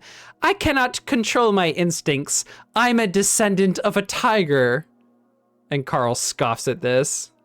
You know, that response right there, what she says to him, what if they hit back? I've never done that before. I'm scared of getting hit back. It's very childlike. Because like, even though she has this crazy high intellect, she's only really been like, quote unquote, awake for a very short amount of time. She's very innocent. She's completely instinct is what she is. Carl has trained in combat. He has practice. He has exercised in organizing his mind and responding to natural instinct and suppressing it for the sake of control and power. And being a person, and like, in society, and having to interact with other human beings. Right, yeah. But Donut hasn't. Never. No. And Donut has never experienced combat, feral or otherwise. So she has, she's right. I cannot control my instincts. And it's not that descendant of a tiger comment notwithstanding, she can't control her instincts because she has no practice. She has no ability to. I think about, okay, like, you know how when you're a little kid, there is no such thing as a gray area. It's white or it's black. You love something so much, or when you hate it with a vehemence and a violence that is insane. The amount of hate that you have for the thing is like not proportionate to the wrong that was done to you. Do you know what I mean? Yeah. And it's like that. It's like that for Donut too, because she's experiencing these complex emotions for the first time, the way that children do. Like when they love something, they fucking love it. They're not ambivalent about a thing. They love it or they hate it. You know what I mean? It's like these are new emotions for her, and she's still figuring out how to regulate them. So yeah, when she's scared, she's like, I'm not fucking going in there. I don't care if I'm stronger than you. I'm not doing that thing. Like, it's very much like, no. Like, even though she knows and understands in a way that she is stronger than Carl and more capable than Carl in a lot of ways, she's like, nope, not gonna be me. You're the big guy. You take care of it. Well, and the wild thing here is, the first time Carl brought this up was like when he noticed that she was getting stronger and reflecting on the fact that like she runs out of magic quickly as they were kind of like running around and kind of power leveling against some low level mobs. But after the boss fight, he's bringing it up now like, yo, like, you need to train in this. You need to be more effective. But he also, like, she gives this like crass response and he just like lets that stand. He doesn't push the topic again. He just like, he doesn't enforce it. He just lets her be shitty and combative right after being vulnerable. And so I think he's either choosing to respect her vulnerability or B, doesn't want to put up with her bullshit. And it could also be that he understands that this is her MO, right? Where she'll have a moment of vulnerability and then she immediately follows that up with something like she's playing a part, you know what I mean? Of nonchalance. Sure. Or, you know what I mean? Like she like I'm going to say something very real to you and then I'm going to follow it up with like, whatever, I don't care. And you know what I mean? and maybe it's because it's so early in my experience of their relationship, but like I feel like Carl, you can't just like, if you're gonna make this point, you need to make it and push it, because like this is a matter of life or death. Yeah. But parent your child, Carl. But I think he's choosing to baby her a little bit. I would agree with that. So maybe it's a little column A, he's babying her, and maybe it's a little column B, he doesn't deal with drama because he's incapable. Not that he doesn't like it. He's incapable of dealing with it. At this point, yeah, I would agree with that. But and that makes for really efficient writing because we move on to the next thing, and it lets Very quickly. It lets the conflict, it lets us kick the can of conflict down the road. Who knows what the cost will be for not dealing with this now. And so we move on. They examine on the mini map the corpse of the dead crawler, Rebecca W. They come upon her. They find her to be a naked Asian woman with lots of tattoos, which again, Carl is noticing the tattoos for probably a couple reasons. One, Carl doesn't like tattoos. At least he doesn't like them on himself, but also because she's naked and there's not much else to notice, which begs the question, why is this woman naked? And maybe once again, we will get an answer, maybe we won't. It is unclear how she died until they examine her tooltip. And my personal fears come true. She's level 3. She was killed by crawler Frank Q. Gunshot wound to her chest. We discover PvP. My anxiety all along, because I've played video games. I've seen a lot of isekai, which are oftentimes video game based anime. PvP is conflict. Yes. Absolutely. Yep.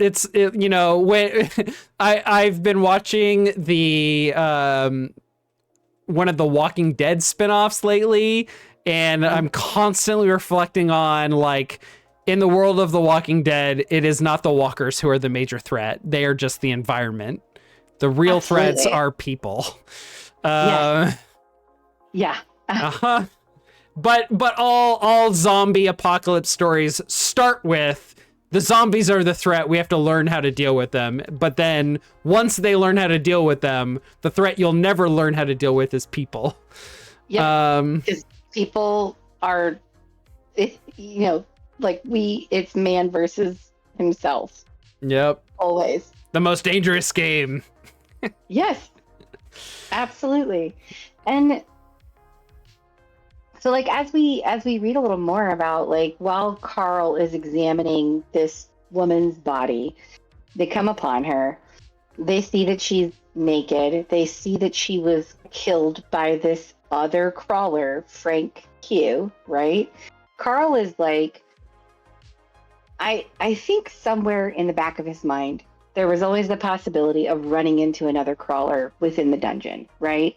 But the very real possibility of having to be on his guard from another crawler, in addition to the aliens, in addition to the mobs, and the other things that are always trying to kill them already in the dungeon, it's now like it wasn't at the forefront of his mind, and now it is. He's like, God damn it, everything's trying to kill us all the time.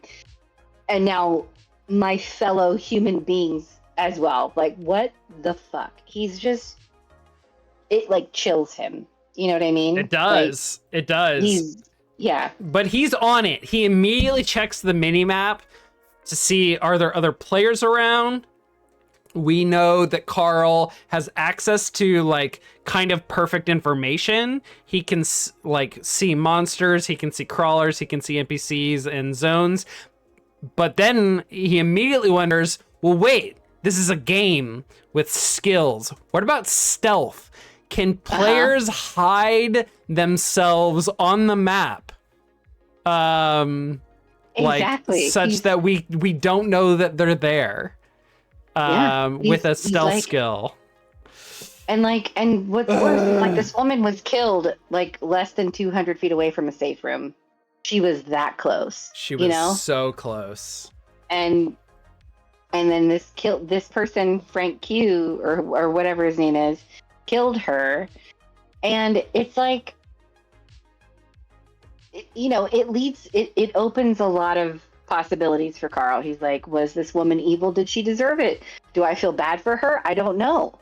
Why? He's left with more questions than answers when he discovers this person who was killed by another crawler. Because it's like, because we just don't know at this point. But you're right. Like he starts looking at the map and he's like, okay, is this Frank Q person nearby?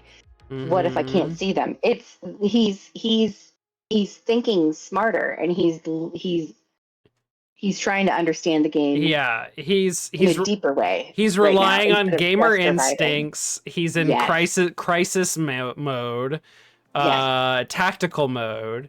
So it's good, and he like there is a player killer out there. Like who knows what their motives are? At least with monsters, usually you can see them coming or anticipate it. But a player, another crawler, could behave in ways you wouldn't expect. And he's like, he immediately goes to rely on his resources, his information, and then is suspicious of his own, like, of that information. He interrogates, like, should I rely on this? Not necessarily, and that's good instincts.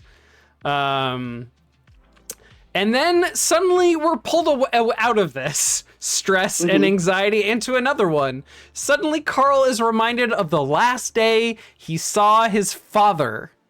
I wrote down a quote. I don't remember if that's exactly what we segue into, but he's telling his father, "You're a bully.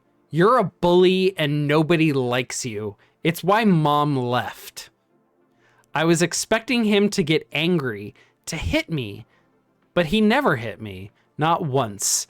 The man just laughed and laughed, and that was enough. I don't need you to like me, but you will respect me." The memory came quickly out of nowhere. I don't know why. Nobody had died that day. Nobody had been hurt at all. Not physically.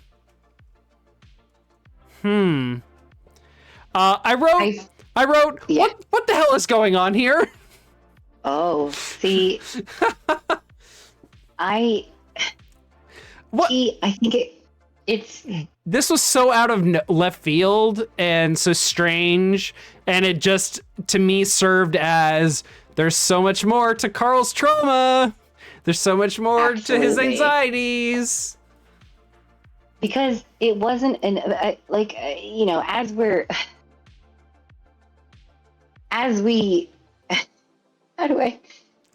like reading this, okay, right? Like the memory that that comes upon him like really quickly. He sees this dead body, and he asserts that this other crawler who should be an ally has killed another crawler who should be an ally, and he's like reminded of the cruelty that he's experienced, the cruelty that he knows people to be inherently capable of, even though nobody died on that day, that memory was, inspired by. Even though he wasn't hit, there was no violence. It's the violence of like having to deal with other people. Yes, right. Emotional violence is violence. Nobody had been hurt at all, not physically. Right. So yeah, it came up out of nowhere, just bubbling up out of him. Like people can be so fucking cruel. And we should be in this together. We should be allies. But this person killed this other person for whatever reason, and he's like thinking about his dad. Yeah, and this comes very shortly, at least in the text, after Carl is reflecting on like the horror of the fight with the Hoarder. And to my point, like there is so much under his skin right now that is bothering him, that he is anxious about, and like it is really coming to the surface now. What he really needs to deal with, and then it is immediately suppressed because we move on. Donut accuses this Frank Q of being a Cocker Spaniel. Yep. Yes. Very on brand. Carl immediately puts up his guards. He's looking around, and he tells Donut, we need to watch out for other players, and we can't tell them what items we have or party up with them. Right. Carl knows that once you party up with someone, you can inspect their gear, not their inventory.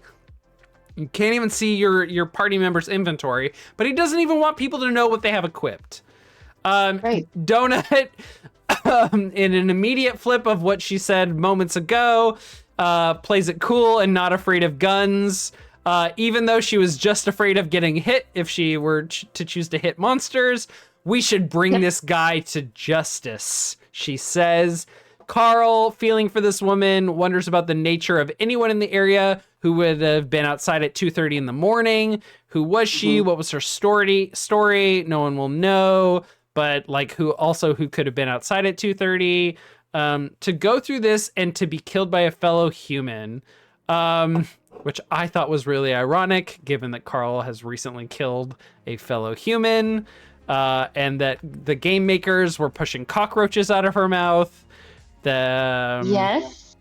And the only reason he couldn't know her story is because A, he didn't speak her language, and B, because he chose to back down on trying to help her. Yes, but it's different, and in very obvious ways, because she was like, it was the setup that the dungeon had put into play. She was human, but she was taken and transformed into something other. So maybe there were parts of her that were still alive. Maybe it wasn't a perfect transition into a boss monster, but she was gone. Mm-hmm. There were parts of her that were left, but yeah, she was already, like, death was a kindness to her. And the difference between that death, where he killed that, the hoarder boss, and this other human, Frank Q, who killed this Rebecca woman. Yeah. Like, they should have been allies in this dungeon, because there are going to be more hoarder bosses. There are going to be more mobs. There are going to be more things against them. And that's why, like, it makes him so irrationally angry. Yeah. He's just like, fucking, he's like, yeah. I'm just remarking on the fact that Carl, like, is expressing this desire to, like, know who that woman was that he killed. And it, like, he's being denied the absolution of knowing that she was asking for death because he couldn't speak her language. Like, if he could hear the woman saying, like, I'm afraid, like, oh my God, this is coming out of my stomach. It hurts so much. Please end it. Please send me to Jesus. I'm so sorry. I've done terrible things. I deserve to die. I didn't want to be a bad person, but please, whatever's going on, please just kill me. Like, he is denied knowing that that's what she wanted. He's only left with questions and uncertainty. But also the hope that his actions were the right ones. Right, but he has hope, but not, like, an answer. And that is creating a frustration and anxiety. And I think that frustration manifests here at the end in the very last line of this chapter. So, like, let's move on to that. So he remarks, he looted her corpse, taking everything, leaving only an apple core. It made me irrationally angry. Yeah, I want to find him. Then he thinks and decides to farm XP in the neighborhood, watch the perimeter, and then hunt the guy in the stairs for the next floor. So Donut, who just moments ago was like, yeah, let's bring this guy to justice, I'm not afraid. Flip-flops yet again. You're not scared? No. Well, you're crazy. I'm scared. We should stay away. What the fuck? You just said... Yeah, because I thought you were being a pussy. I didn't realize you were getting all Charles Bronson death wish on me. Carl notices, like me, that she understands television shows. I watched it because you left Spike TV on, and B left Lifetime and HGTV. Is basically what she says. So we get a little She more absorbed it all, backstory and a little bit more interiority. I mean, it's not interiority, but we understand her interiority, that she understood what she was watching, or at least understands it now. Carl says, "Come on, Donut, let's hunt." Carl is frustrated. Carl is frustrated with these two women that have been drawn into this dungeon and killed without their own agency and authorship, and these injustices that are happening to these women.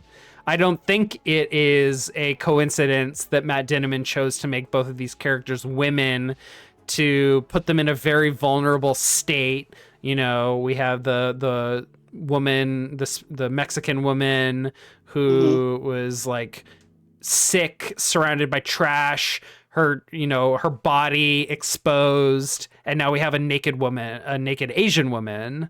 Not that their race I think matters all that much, but like they're both like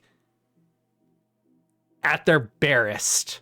They're vulnerable. They were at their most vulnerable. Yeah, extremely vulnerable, and now both dead due to an injustice that visited upon them by outside forces. And that Frank Q, who we can make an assumption that Frank Q is a man, and he took everything. He took every scrap and stitch of clothing off of this dead woman's body, and left like an old apple core. Right, which is an apple core is an interesting choice. It is besides what it is, it's a calling card to me it invokes this is a murderer leaving a signature, like to me putting his trash. mark on it.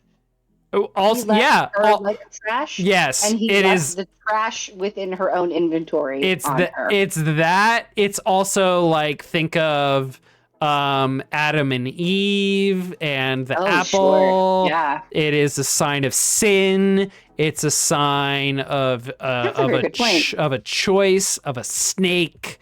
That's a really good point that I hadn't considered. I mean, I like.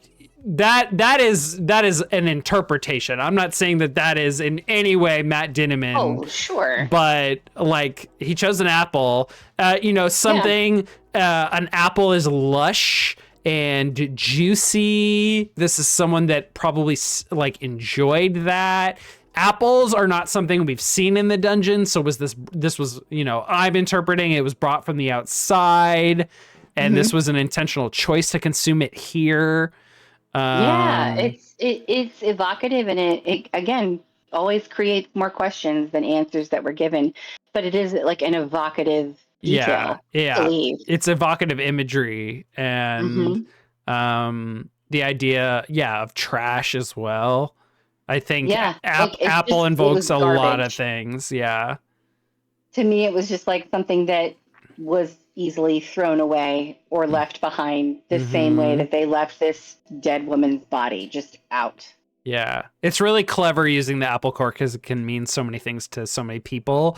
And the fact that, again, this is one of those situations where we'll probably never going to get an answer. And that's fine, because Matt can just like plant that seed, so to speak, of like the imagery, and then just leave it for the reader to interpret.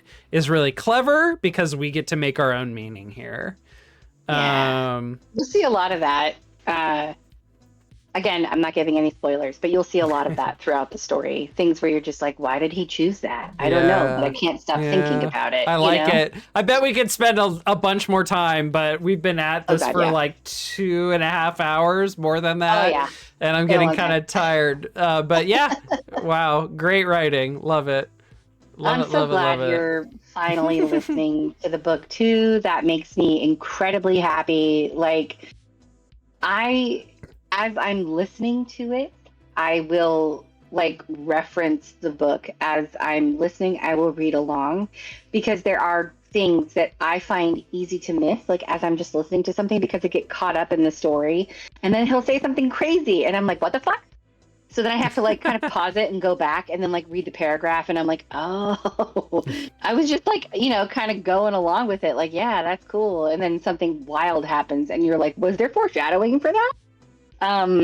So yeah, I read it and I listen at the same time. And Yeah. it's especially nice because the audiobook for the 7th book just came out like a couple of days ago. So, oh God, it's so good. I'm trying to savor it, but it's very hard. Yeah, speaking of savoring it, I just spoiled something for myself about No! restroom issues. Oh. We're gonna get to that, I assume, because why wouldn't we? So next time we will be reading 5 chapters. 5 chapters! Oh my god. Chapters 14 through 18. These, I'm looking at the very, very brief 1-sentence chapter summaries. They look hilarious. We are going to get into some exciting hunting.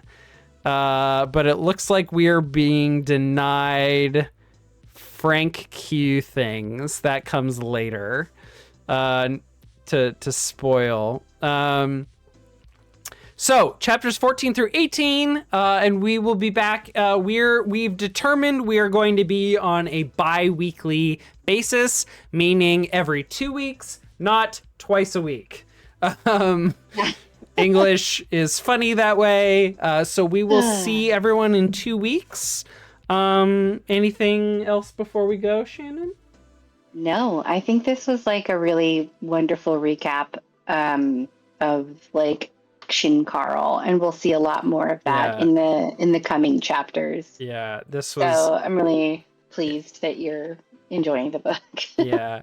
I like how I very quickly was like, yeah, we get to see how they're working really well together in these chapters. And then I even articulated, they form, they storm, they norm, and even perform. And then the last kind of note I left us with is like, Carl isn't pushing the issue on the fact that she needs to be like contributing more. And whether or not that is like going to bite them in the ass is up for debate. Maybe it'll take a while for that to manifest. Maybe it won't at all.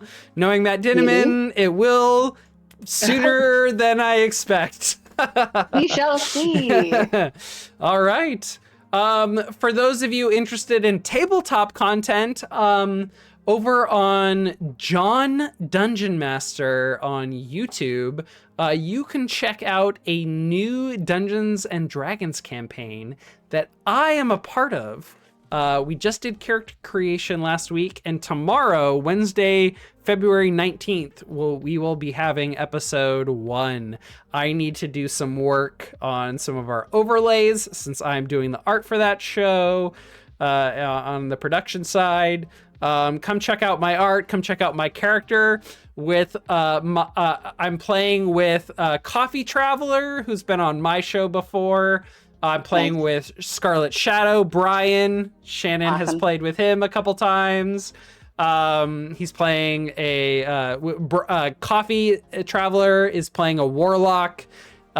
Brian is playing a cleric, so it's going to be the ethical heart of our campaign.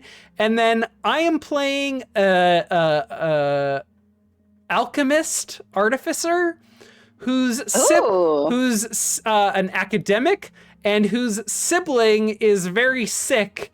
And my sibling is being played by none other than Andrew Gutzmer. And he is playing someone who our parents sent me to college, and he left the family and became a street tough and is extremely sick. I'm an overbearing older sibling, and he is the rebellious younger sibling. Oh, I'm so excited. Fantastic. He's playing a rogue. I can't wait. I know. That sounds so good. amazing. His character's name is Rye, and I insisted that his given name is Rias. And I'm playing a character named Arturio, who he refuses to call that and will insist on calling Art. I love it. We have a dynamic that we're figuring out, and it's gonna be so Sibling rivalry good. is such a nice. I wouldn't call it a rivalry, but like a sibling resistance, sibling contempt. Take contempt, Okay. Shannon. Take contempt. All right. Contempt. Yeah. Got it. All right. Well, maybe you'll see me tomorrow. Maybe you'll see Shannon and I in 2 weeks. But otherwise, thanks for stopping by, and we'll see you next time. Bye-bye. Bye.